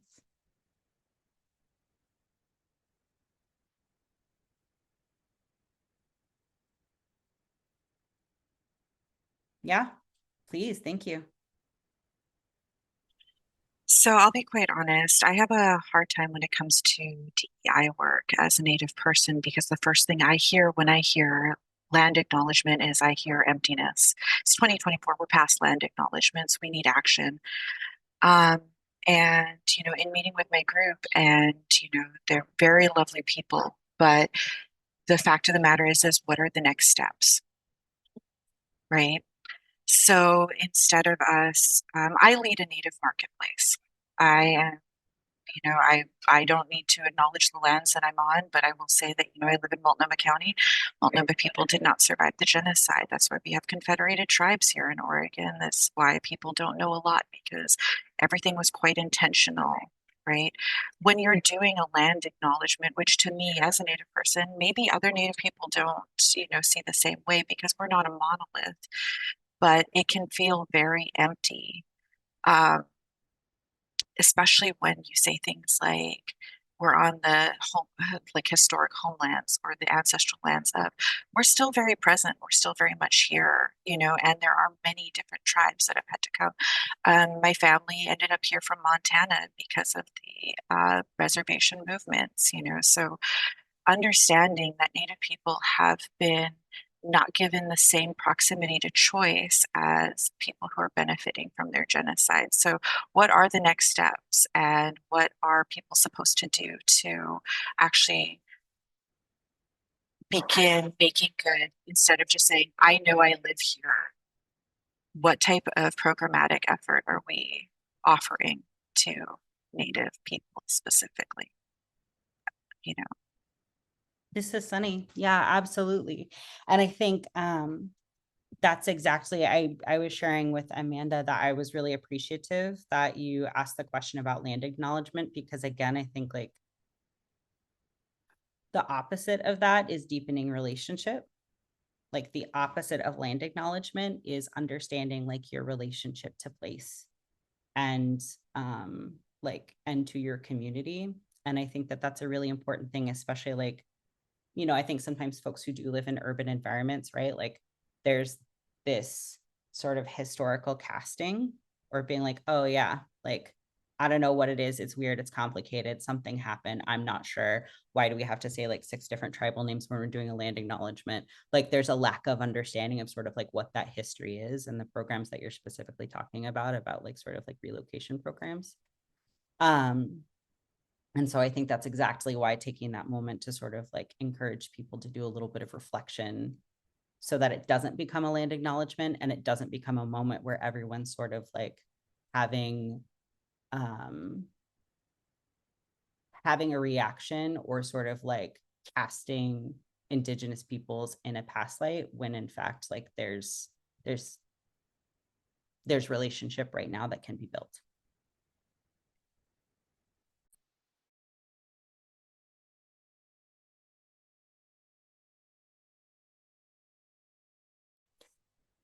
This is Sunny. Yeah. So in the chat, so what's the deepening? Is there support for markets to be able to be in touch in a good way with the tribes whose lands that they're on?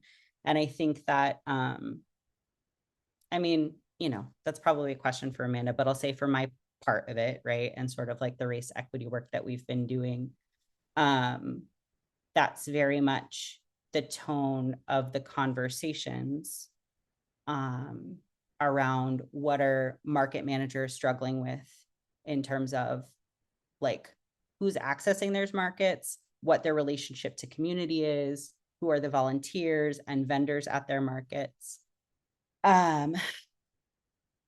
So, you know, I don't think there's necessarily like a specific answer in terms of like what the support is or what the deepening is, but I think that's the tone of the conversation. And for some markets, like that's been a conversation that they've been having for a long time. And for others, that's like a place where there's some stuckness. There's some sort of like, I'm not sure what to do.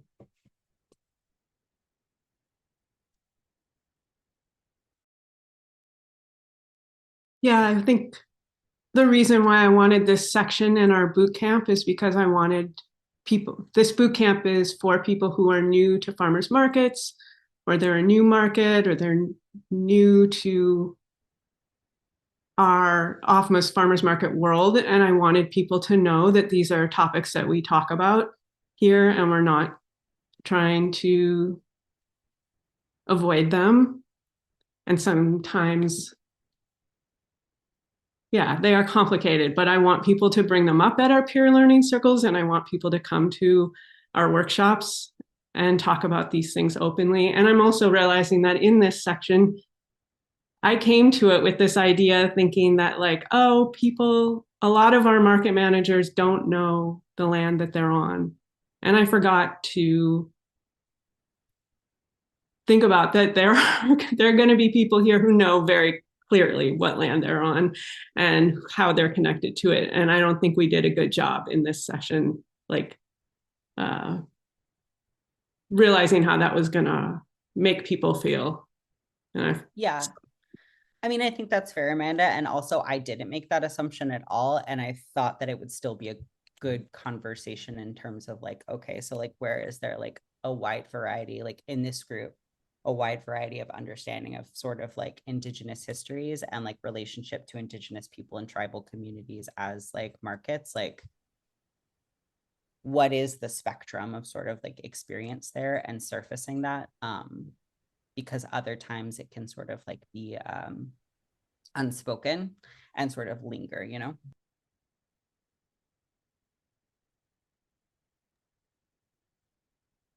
I have a question, maybe it's not the right time and that's fine. But I'm wondering if there's conversation in the farmers market community and in the tribes and the relationships between those communities and among them, has like financial value been just discussed? Like, is that too trite, or is it very real to say we can do things like not charge vendor fees for Native people? Like we can say 10% of all sales goes to the local tribe, those things. Like what's that conversation like? Can anybody say more?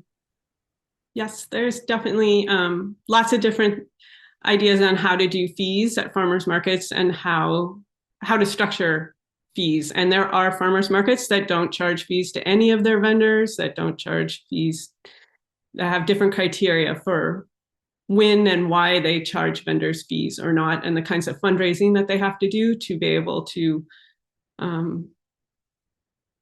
make that fee structure work. And that's definitely something that comes up at our peer learning circles and and shows up in our census of who's charging fees and who's not and why.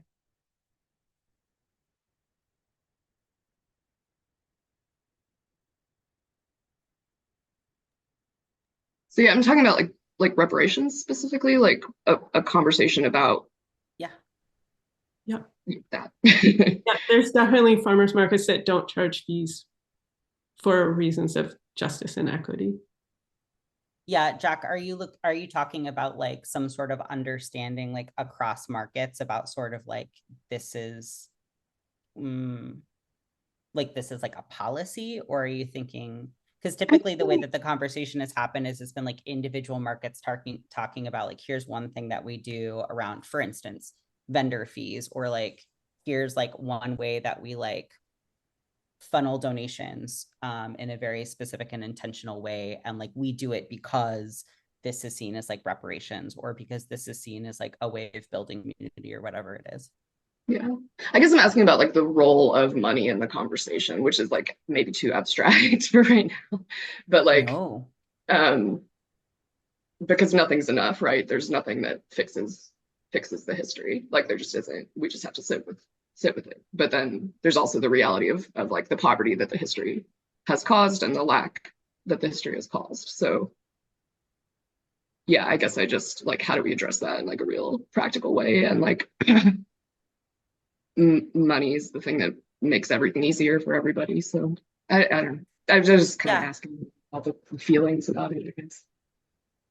Yeah, I think things like that have come up in conversations, at least that I've been a part of, around sort of like interventions that folks can make around like how to shift like the structures of markets and sort of like the things that are, you know, a part of markets within like sort of like the control of market managers. I don't think anything's come up specifically related to that, but I think that that's like one way of sort of like connecting the like mission and values of a market to the actual policies and practices, and having it not just be something where it's like, yeah, we want the whole community to come. We want all kinds of vendors. We think like our market really, you know, would benefit from diversity, for instance, and actually making an intentional effort to sort of like build community and build an economy that's working for the community that it's a part of, rather than, you know, sort of like throwing up our hands and being like, I don't know what to do.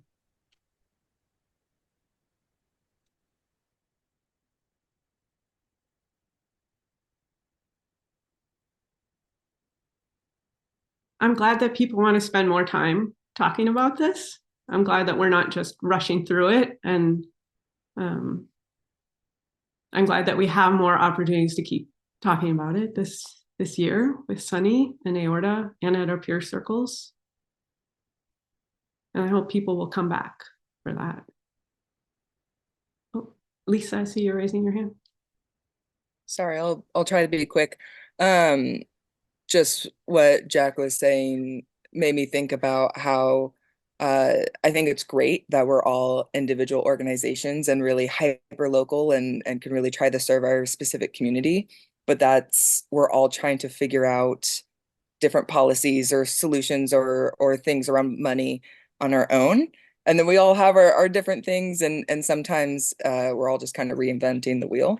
And that's one thing that's really nice about like the peer learning circles or the workshops, is like people can come together and talk about those ideas and figuring out how they can actually be implemented for different markets. So yeah, I think there isn't been a big statewide thing where it's like, this is our policy, but we can kind of be working towards that a little bit more, and having people be on similar pages through like workshops and just more conversations.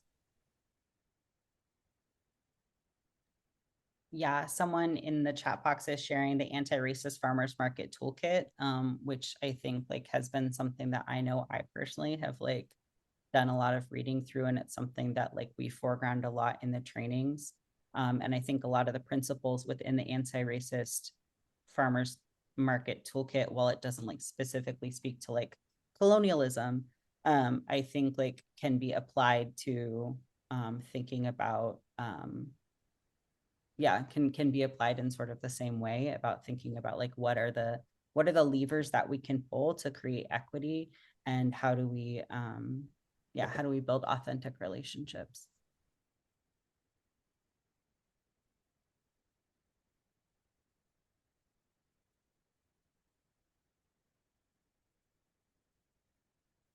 Okay. Are people ready to end this session and move into the next thing?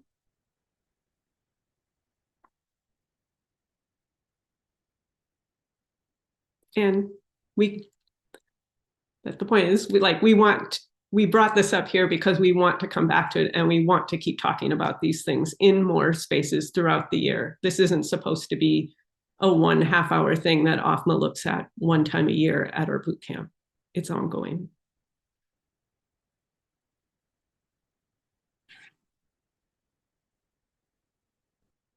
Okay. Can you say more? Sorry, before we move on, can we hear more about like this specific work and how that's happening? Like, what is the organization that's specifically, or like, what is the project that's specifically asking, like, how Oregon's farmers markets relate to tribal communities? Like in its own space, you know? You mean, Amanda, correct me if I'm wrong. I don't think that there's like a program, but I think like the workshop spaces are oftentimes people talking about like, here's how we have implemented this specific policy or the specific practice in our farmers market. So it's looking more at like sort of like local farmers markets and ways in which market managers are doing that work and sort of like writing those policies, putting those practices in place and making those interventions.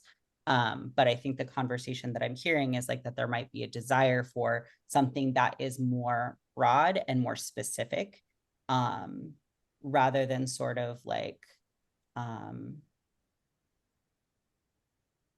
while it's great that there's a lot of autonomy, right?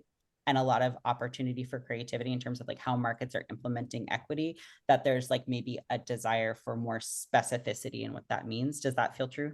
Like, is that what you're kind of getting at? Yeah, more specificity and more like progression. Like there's clearly the desire, right? So then that becomes a community of practice of its own, right? To bring relationships together and to focus on this specific, like if you guys are going to talk about it, like if this is going to be a subject of conversation, it needs to be in the like, I'm very special and important piece. You know what I mean? And like it just does like deserve. Oh yeah, no, you know. yeah. I think that's like specifically what the workshops have been, is that it's like specifically pulling out ways that that folks are doing that. You know what I mean? Yeah, and then but then there's to talk about, like, are we trying to find best practices, establish those, and make those statewide? Like, that's the piece. Yeah, that's what I was wondering, is that no, I think that hasn't happened as far as I know. I think I don't know, Amanda, maybe you can speak to that a little bit more.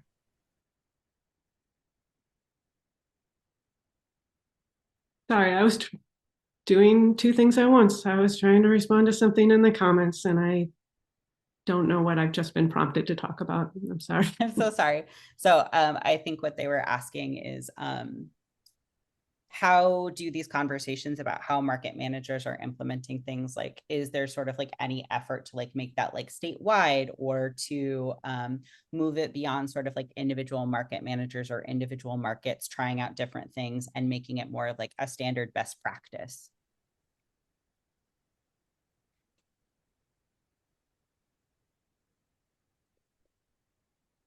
Yeah, there's definitely a lot of toolkits and trainings and things that we have out there that we think are the best practice, but getting everybody to do that is what we're working towards.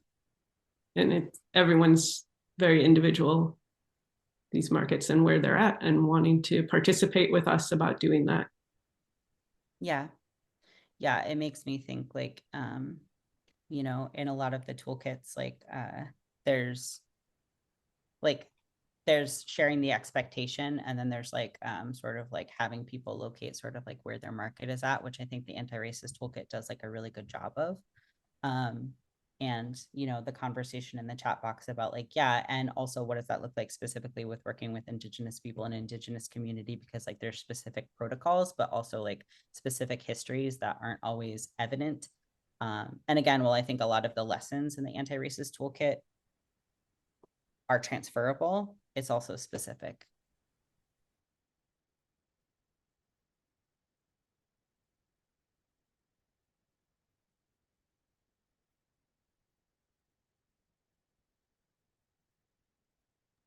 Amanda, what I'm noticing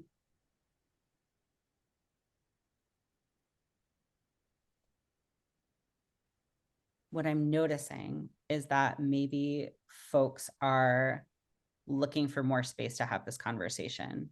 And I also transparently have no idea sort of like what, where you're trying to pivot us towards. So I'm wondering if you can give us kind of like here's what I'm thinking for like the next however long, and sort of like what we have on the agenda. And then maybe we can figure out like where to go from there. Yeah, we do have more on the agenda about the food access programs, SNAP, Double Up Food Bucks, Market Link that we need to get to that were on the agenda. But this can continue at peer learning circles that happen every Tuesday or every first Tuesday of the month. They can definitely continue at our sessions with Aorta this year. And we are actually looking for people to be the presenter with Sunny at those presentations. So if somebody wants to help share the issue that they're working on at their market and have that facilitated with Sunny, and get feedback back and forth from other markets, please be in touch with me, and I can meld you with Sunny so that you guys can work on that ahead of time. Yeah. So there's a container for those conversations and a place for those conversations. And I think like our hope has been that will grow outside of those sort of like specific workshops, you know what I mean? And that becomes something that is like a place of innovation rather than just kind of like a place where like people are like, here's what I'm doing and moving on. Thank you, Sunny. I think we had a break scheduled, so let's take our 5-minute break and then we'll come back and we'll talk about SNAP, Double Up Food Bucks, and Market Link. Yeah, my name is Lisa. I'm a regional representative with Market Link. I live in California, so we're on the same time zone, which is why I'm the Oregon representative. Market Link is not a nonprofit itself, but it is there we go. It is a program of the National Association of Farmers Market Nutrition Programs, or NAFMP for short. We are funded through 2 main grants from the USDA. The first is for SNAP equipment. So this is for accepting SNAP in person, and the other is for accepting SNAP online. So all of our work is funded through these grant programs to help farms and farmers markets accept SNAP EBT. Through the SNAP equipment grant, we are partnered with the Novadia Group company, which developed the app called Total Pay Go, which is the equipment we provide that it accepts SNAP payments. And through the SNAP Online grant, we are partnered with GrownBuy and WorldPay FIS, which is the e-commerce and PIN provider, meaning the card company that processes the SNAP transactions online. To go further into details, our SNAP equipment grant is available nationwide for both farms and farmers markets. The grant covers the 1-year subscription to the Total Pay Go app I just mentioned and a Bluetooth card reader that is used to accept SNAP cards. In addition to providing equipment, we also help farms and farmers markets through the SNAP application. The SNAP Online grant is also available nationwide, but is currently only available to farmers. But similar to the SNAP equipment grant, we cover the processing fees for 1 year and assist through the SNAP Online authorization process. We are also working with various state agencies to help with the rollout of electronic options for WIC, senior FMMP, and incentives. But these are administered on a state level. And just wanted to quickly mention, because we're currently running pilots, hopefully in Oregon again, but currently in Indiana, Maryland, and New Jersey. If you're interested in learning more about any of these programs, you can reach out to us and we'll connect you to the right person to find out more. But today we're going to focus mostly on the SNAP equipment grant. Here's the basic steps. The first step is to apply online on our website, which is marketlink.org. This is mainly to determine if you're eligible for the free equipment, but it also gets you connected to a regional representative who will walk you through the entire process. Step 2 is, if you've not done so already, is to become a SNAP authorized retailer with the USDA, either through our help or on your own. Step 3 is to get set up with your equipment, set up your Total Pay Go account. And step 4 is you will get your reader and you'll be ready to accept SNAP. And here's a quick overview of how we help with the SNAP application process. The first option is to fill it out on your own. We have instructional guides for both farms and farmers markets. So I mentioned both because as some of you may know, as a farmers market, you can either accept SNAP market-wide, but if instead you'd like to encourage your vendors to get authorized on their own, you can send them to us as well. But these guides walk you through step by step, and if you get stuck, you could always reach out to us with questions. The second option is to have a MarketLink representative fill out the application on your behalf. This means we would book a phone call appointment, gather all your application information, we would submit and upload everything for you. The main benefit, of course, is that you get a second pair of eyes to check on your application, make sure everything looks good, but then we can also follow along for you and reach out to you if anything else is needed from the USDA. And here's a quick overview of the equipment we provide. On the left is the Total Paygo app and reader. But what would you need to provide is your own smartphone or tablet to run the device on, or run the app on, as it's app-based. And as long as your device has Wi-Fi or cellular data and access to Bluetooth, you should be good to go. The Total Paygo app also has the option to integrate a Square account, which you can find out more on their website, which is totalpay.com. Which brings us to what are the costs, what is covered for the first year, and what is the cost afterwards. So during the first year, we cover the subscription to the Total Paygo app. The reader is free and yours to keep. And there are no transaction fees for using SNAP EBT. After the first year, if you want to keep using the Total Paygo app, the cost is $191 a year or $19.95 a month if your market is open seasonally. But there's still no transaction fees for SNAP, and you can hold on to that reader as it's free and yours to keep. But a really exciting update with our newest grant is we now have the capability to continue to cover the cost of the Total Paygo app if you meet $500 a year in SNAP sales.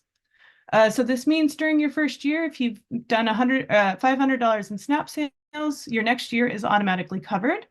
And we can offer this for the duration of our grant, which is currently until October of 2026. We, of course, hope that we get renewed and this continues, but as of now, this is what we can offer for the next couple of years. And we think this will specifically benefit farmers markets the most who are accepting market-wide. And just a quick overview of the SNAP Online Grant. It's very similar to the SNAP Equipment Grant in terms of the process. You apply online, and if you're a farmer, you can actually apply for both at the same time. You get SNAP authorized, create a Grown By account, then you get SNAP Online authorized, as they are two separate authorizations. And then lastly, we test that the process is working, and then you should be ready to accept SNAP. And as I mentioned, the first step is to determine if your business is eligible for SNAP Online, which currently is for farmers only. If you are a farmers market that has an idea for this online program or wants to know more about how farmers markets can fit in some way, you are welcome to reach out to us and book an appointment to talk more about that, as we are working with the USDA to see how farmers markets could possibly fit in the future or what workarounds there are for them currently to get an online program going. But as of now, the grant is only available for farmers. And as I mentioned earlier, similar to the equipment grant, it covers 1 year paid subscription to Grown By and technical assistance through the SNAP Online authorization process. So to sign up, you can go to marketlink.org/apply. To apply directly, our application only takes a few minutes and gets you connected to one of our regional representatives. If you have questions before signing up, you're welcome to reach out to us at this email or phone number. But I'll share my personal information as well. And there it is, and I kept it under 10 minutes. All right, and then of course, lastly, I just want to mention, even though we both offer equipment and SNAP authorization technical assistance, I just want to remind everyone that we never charge for our time. So if you ever have questions or just want help with the SNAP application and you're going to go with the other equipment, you're welcome to reach out to us too. So yeah, I'll end there. Thank you, Lisa. Next, we have Katie Furia, who will be talking about the Farm Direct Nutrition Program. Hi, everyone. Just a Hi, sec everyone. here. Good morning. Still morning. Katie Furia with the Farm Direct Nutrition Program. I am the outreach coordinator. And you maybe have heard of this program as Oregon Farm Direct or FDMP or WIC checks or senior checks or grain checks or those veggie vouchers. All those things are our program. And we issue our vouchers to WIC families and income eligible seniors to spend on fresh fruits and vegetables at farmers markets and farm stands during our season.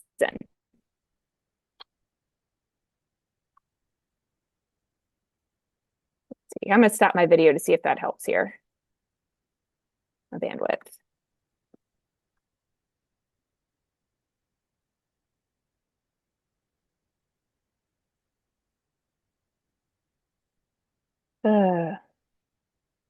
Maybe I'll just advance on this. Are we seeing this? Yep, we can. Okay. Yep. Okay, thank you. Great. So here we'll start kind of high level what the program looks like start to finish. So for our WIC families, we distribute those vouchers through the local WIC clinics. Sometimes they'll do that at a farmer's market. They'll set up a table. They'll do it through classes or through individual appointments. And with our seniors, we do everything by mail. So we mail all the vouchers to our seniors in June and July. And for WIC, those voucher issuance, it's depends on the agency statewide, but that happens between May and September. Our WIC families get $28 for the season, and our seniors get $32 for a season. It's just a one-time issuance of that amount. And then once they have those vouchers in hand, they take them to participating farmers markets or farm stands to spend them directly with the farmers on the fresh produce. And the shopping season is June 1st through November 30th. So you as a market aren't going to be accepting these from participants or reimbursing farms. We do everything directly with the farms as far as payment. So the farmers will accept the vouchers. Then with a smart device or online on a home computer, they can enter the voucher details to be paid by direct deposit through an online portal we have set up with them. So they don't have to do that at the market to be paid. They can just collect the vouchers for the eligible produce and then get paid later. We'll do a closer look at the voucher here in a moment. And then, of course, all of our participants are going home with more fresh, healthy food. So the famous win-win of helping out the farmers and the participants' families. So here's a closer look at the voucher. Last year was our first season. We switched from a more traditional looking check to this voucher. Changed the color slightly from last year. So last year was a little more red forward in some of these top bubbles, but now this is our golden year.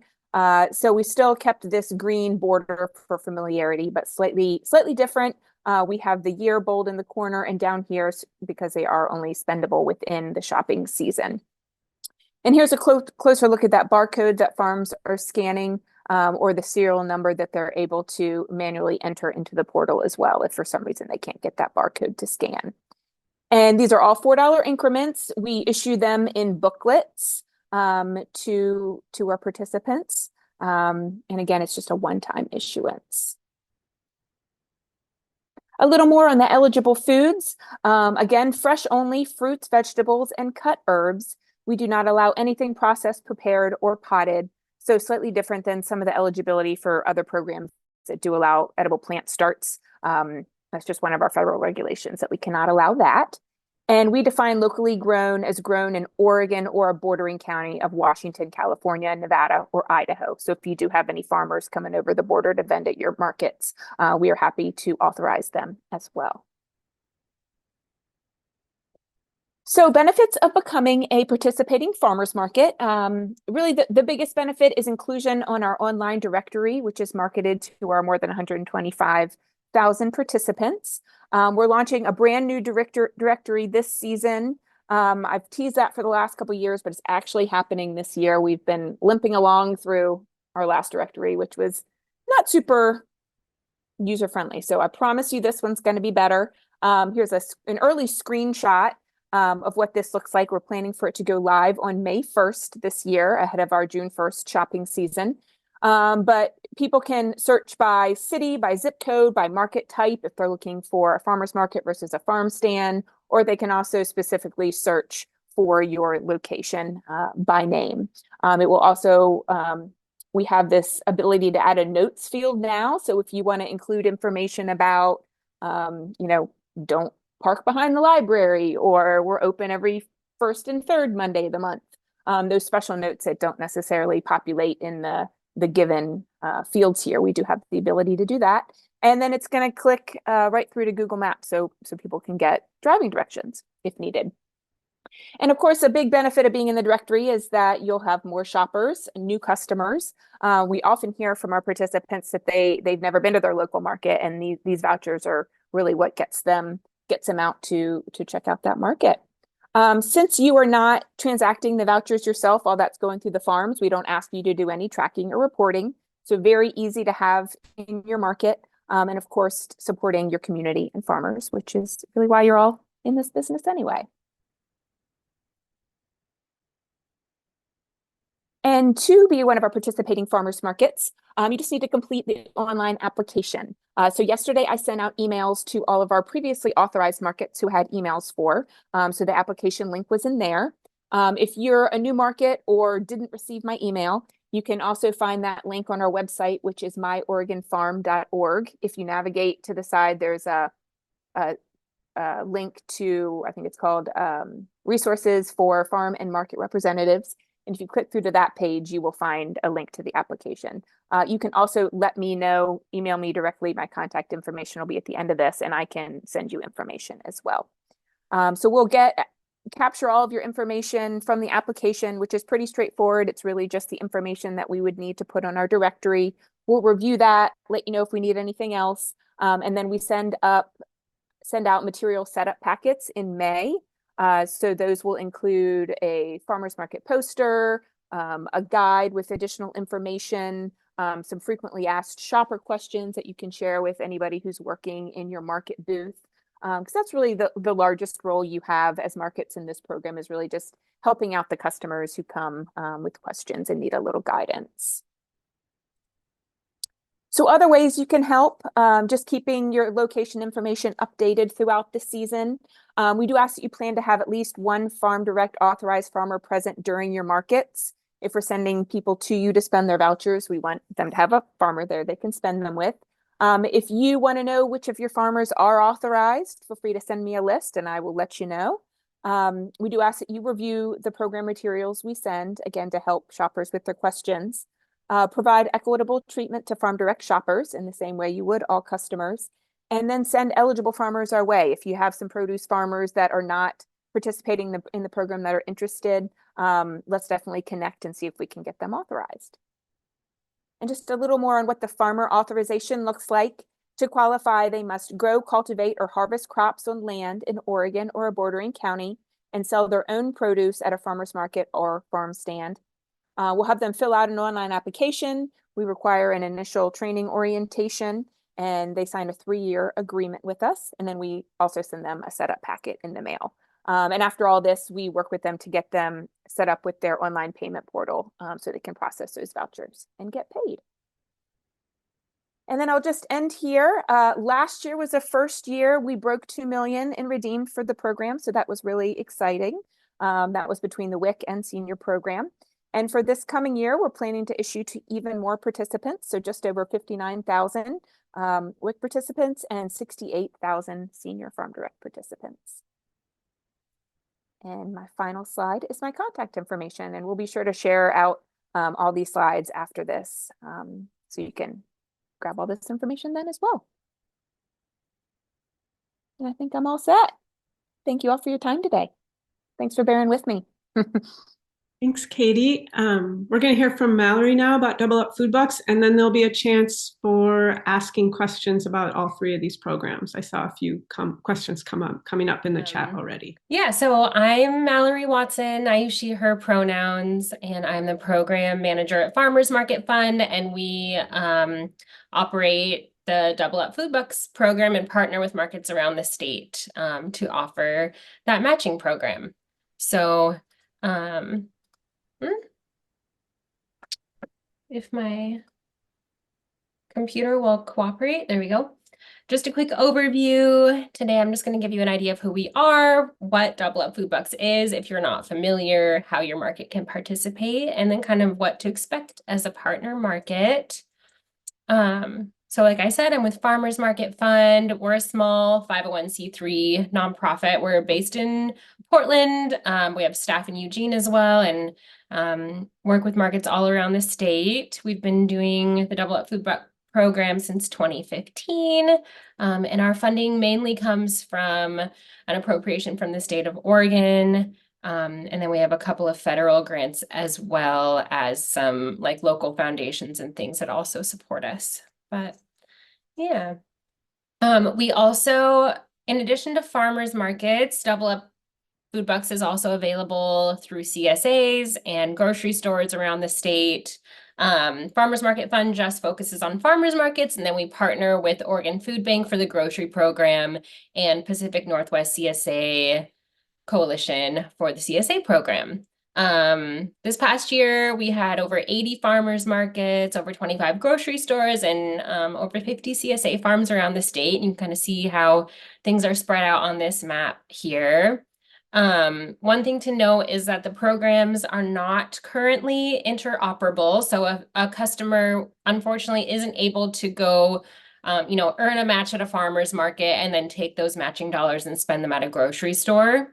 So it's kind of participate at one location, but of course customers can also, if they want to get a match at a farmer's market one week, they can do that. And then if they want to go to a grocery store the next week, they can totally do that.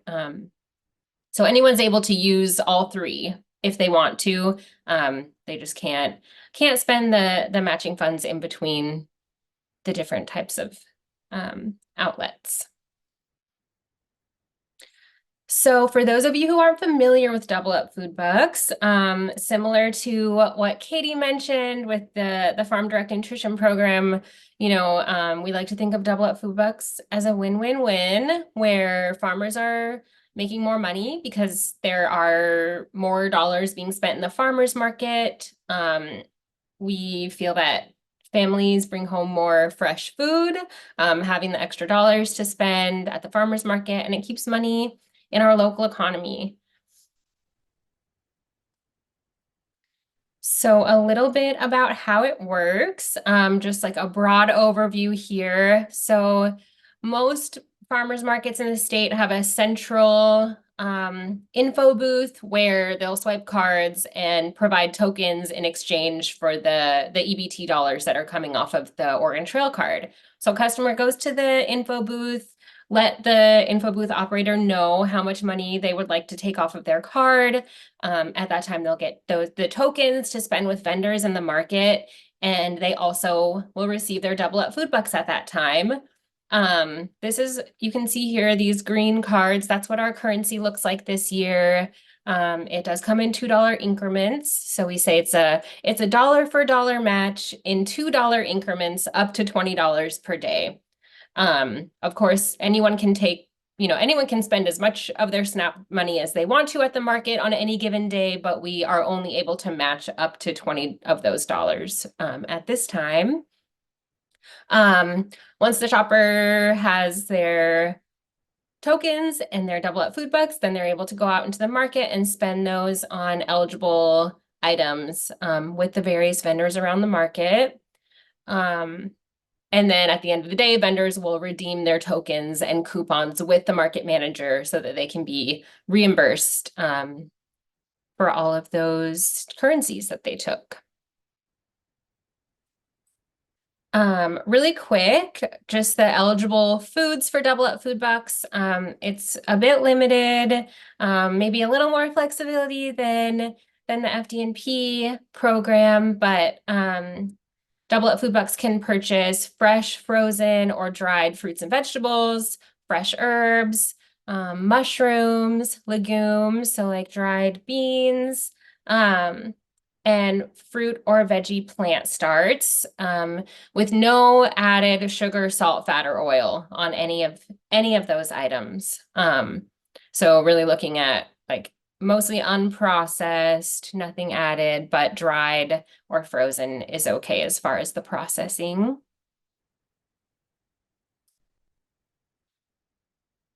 All right, so now we know a little bit about how it works, and you might be wondering, how can your market participate?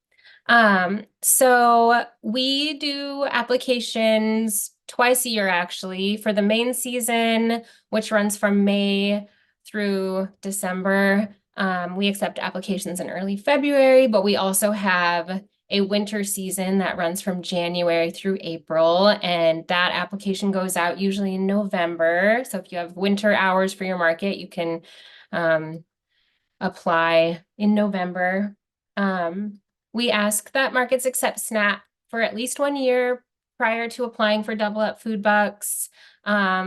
And then just that markets make sure you have the capacity to handle an increase in bookkeeping demand, since there is a bit of record keeping and tracking that we ask markets to do in order to help us meet our federal grant requirements as well.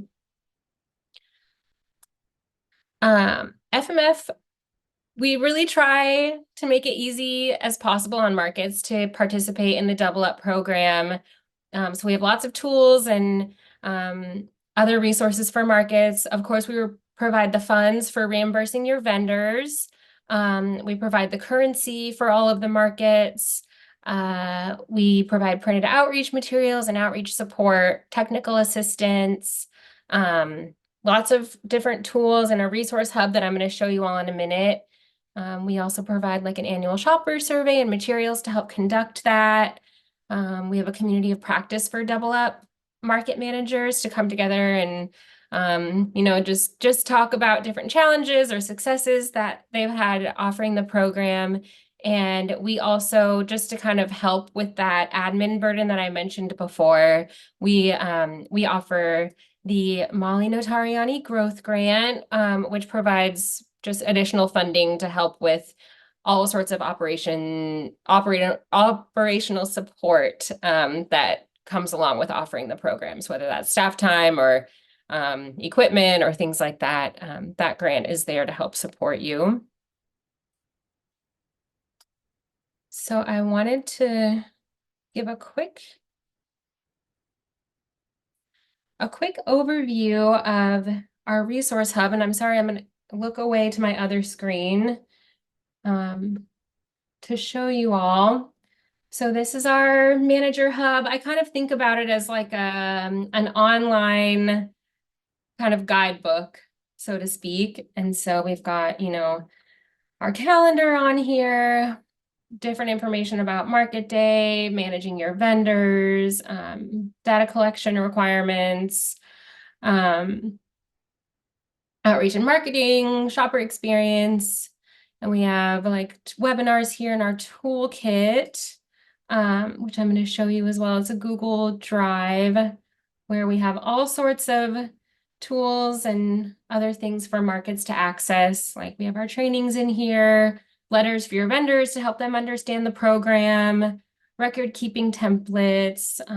Our marketing and communications folder has like pre-made social media posts, signs that you can use to print out at market. And we also are happy to provide laminated signs to participating markets to help make sure customers know that where they can spend their Double Up food bucks, flyers, posters. I'm going to put the link to this in the chat so anyone who would like to can feel welcome to look through this and see the different materials that we have available for markets.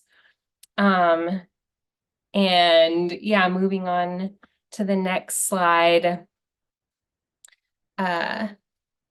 Just a couple of the expectations that we have for markets that we work with is that they'll attend annual administrative and customer experience trainings.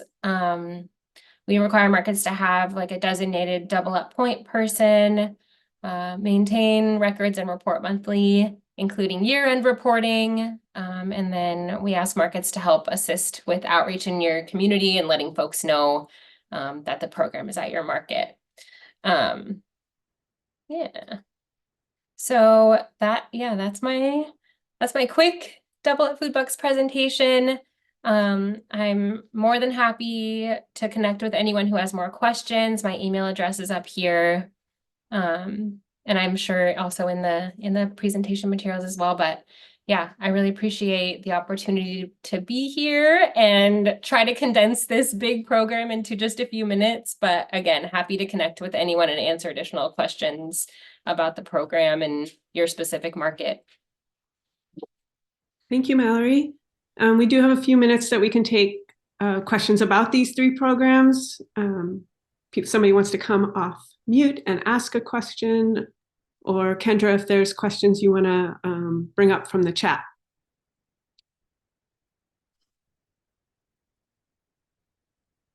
I have a question. We have a Tigard Farmers Market. I'm new in the role, and it doesn't appear we've had a WIC or a senior direct for a few years at least, and I don't have anybody to ask about that. Is there any reason why we wouldn't have that? It just seems like a no-brainer that we would offer these because we have the others. So I'm not sure, and I wanted to just reach out. Yeah, we for sure want you involved. I've had a hard time last season in particular reaching someone to complete what needed to be completed. So please send me an email if you want to put your email in the chat. However, let's definitely, get together and we'll make it happen. Thank you. Yeah, thank you so much. I had a question. Hi, Mallory. With regards to the double up, I think we asked this question. It may have gotten answered in the chat or something. But with regards to a market that's finally qualifying for the double up food bucks, that's done it at a location before. If we changed our location slightly from the location that we were at originally, do we still qualify for second year for double ups? If that makes sense. Yeah, Geographic location, not like completely changed, but just down the street or. Yeah, the location, it shouldn't be an issue. Markets definitely move to different locations for a variety of reasons. I know, Anthony, I think I would love to connect with you maybe after this so we can just touch base about where we're at with everything because I think there's more to discuss there, but the location itself shouldn't be an issue. I do know that changing locations can sometimes impact your FNS authorization. So that's just generally one thing to keep in mind whenever you're moving your market. But thank you. That's all.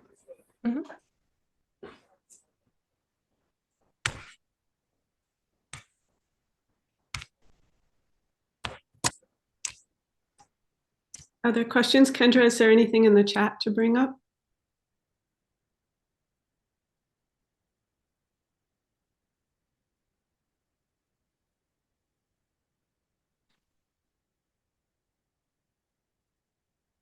I skimmed through the chat. I wasn't seeing anything that hadn't gone unanswered.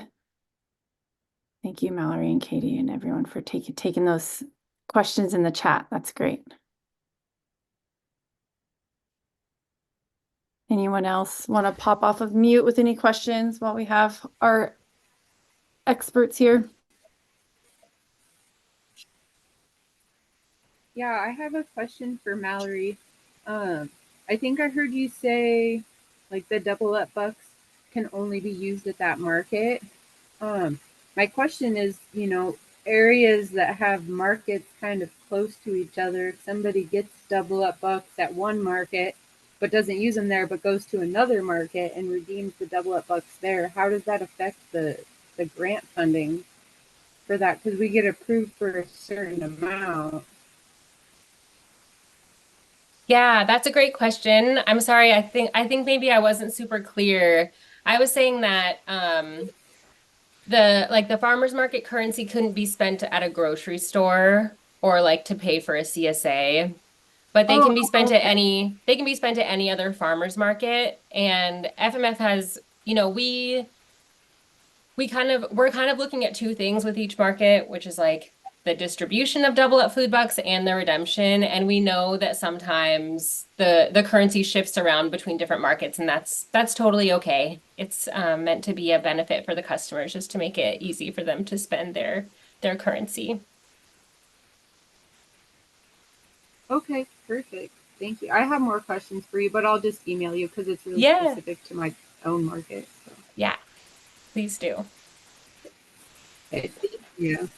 Before we send everyone away, thank you so much for being here. We appreciate it, especially our speakers and everyone who engaged in conversation with us and shared their thoughts. Thank you so much. We really appreciate it. We're so glad to have everyone together, and you all are such a specialized group and make such a big impact in your community. And it's really invigorating and exciting to see you all together, sharing conversation and learning together. So thank you. We have one quick question for you just to close everything out. If you want to pop in the chat, really, on a scale of 1 to 5, how confident are you feeling navigating the different agencies and programs that we heard from today? 1 would be, I'm still lost, unsure. 5 all the way would be saying, I can explain it to another market manager and share this information. I'm seeing a 1 and a 5. I love it. 5, 5. 4, 5s, 5s, 3s, 3s. 4.75. Very nice, Melissa. Very specific. 4, 4s, 4s. So many people really well informed. Great work, everyone. That's amazing. That I feel like that's such a testament to how well the information has been shared today. 5, so many 5s. Wow. I feel like most of you market managers are way ahead of me. That's great.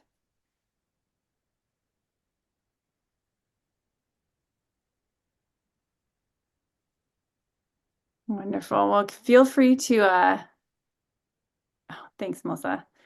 Feel free to stay on if anyone wants to stay on and chat. We're really done with our content for today. So if you want an extra 8 minutes in your day too, please. We know you have plenty on your plates. But also feel free to stay on and chat with us for a few minutes as well.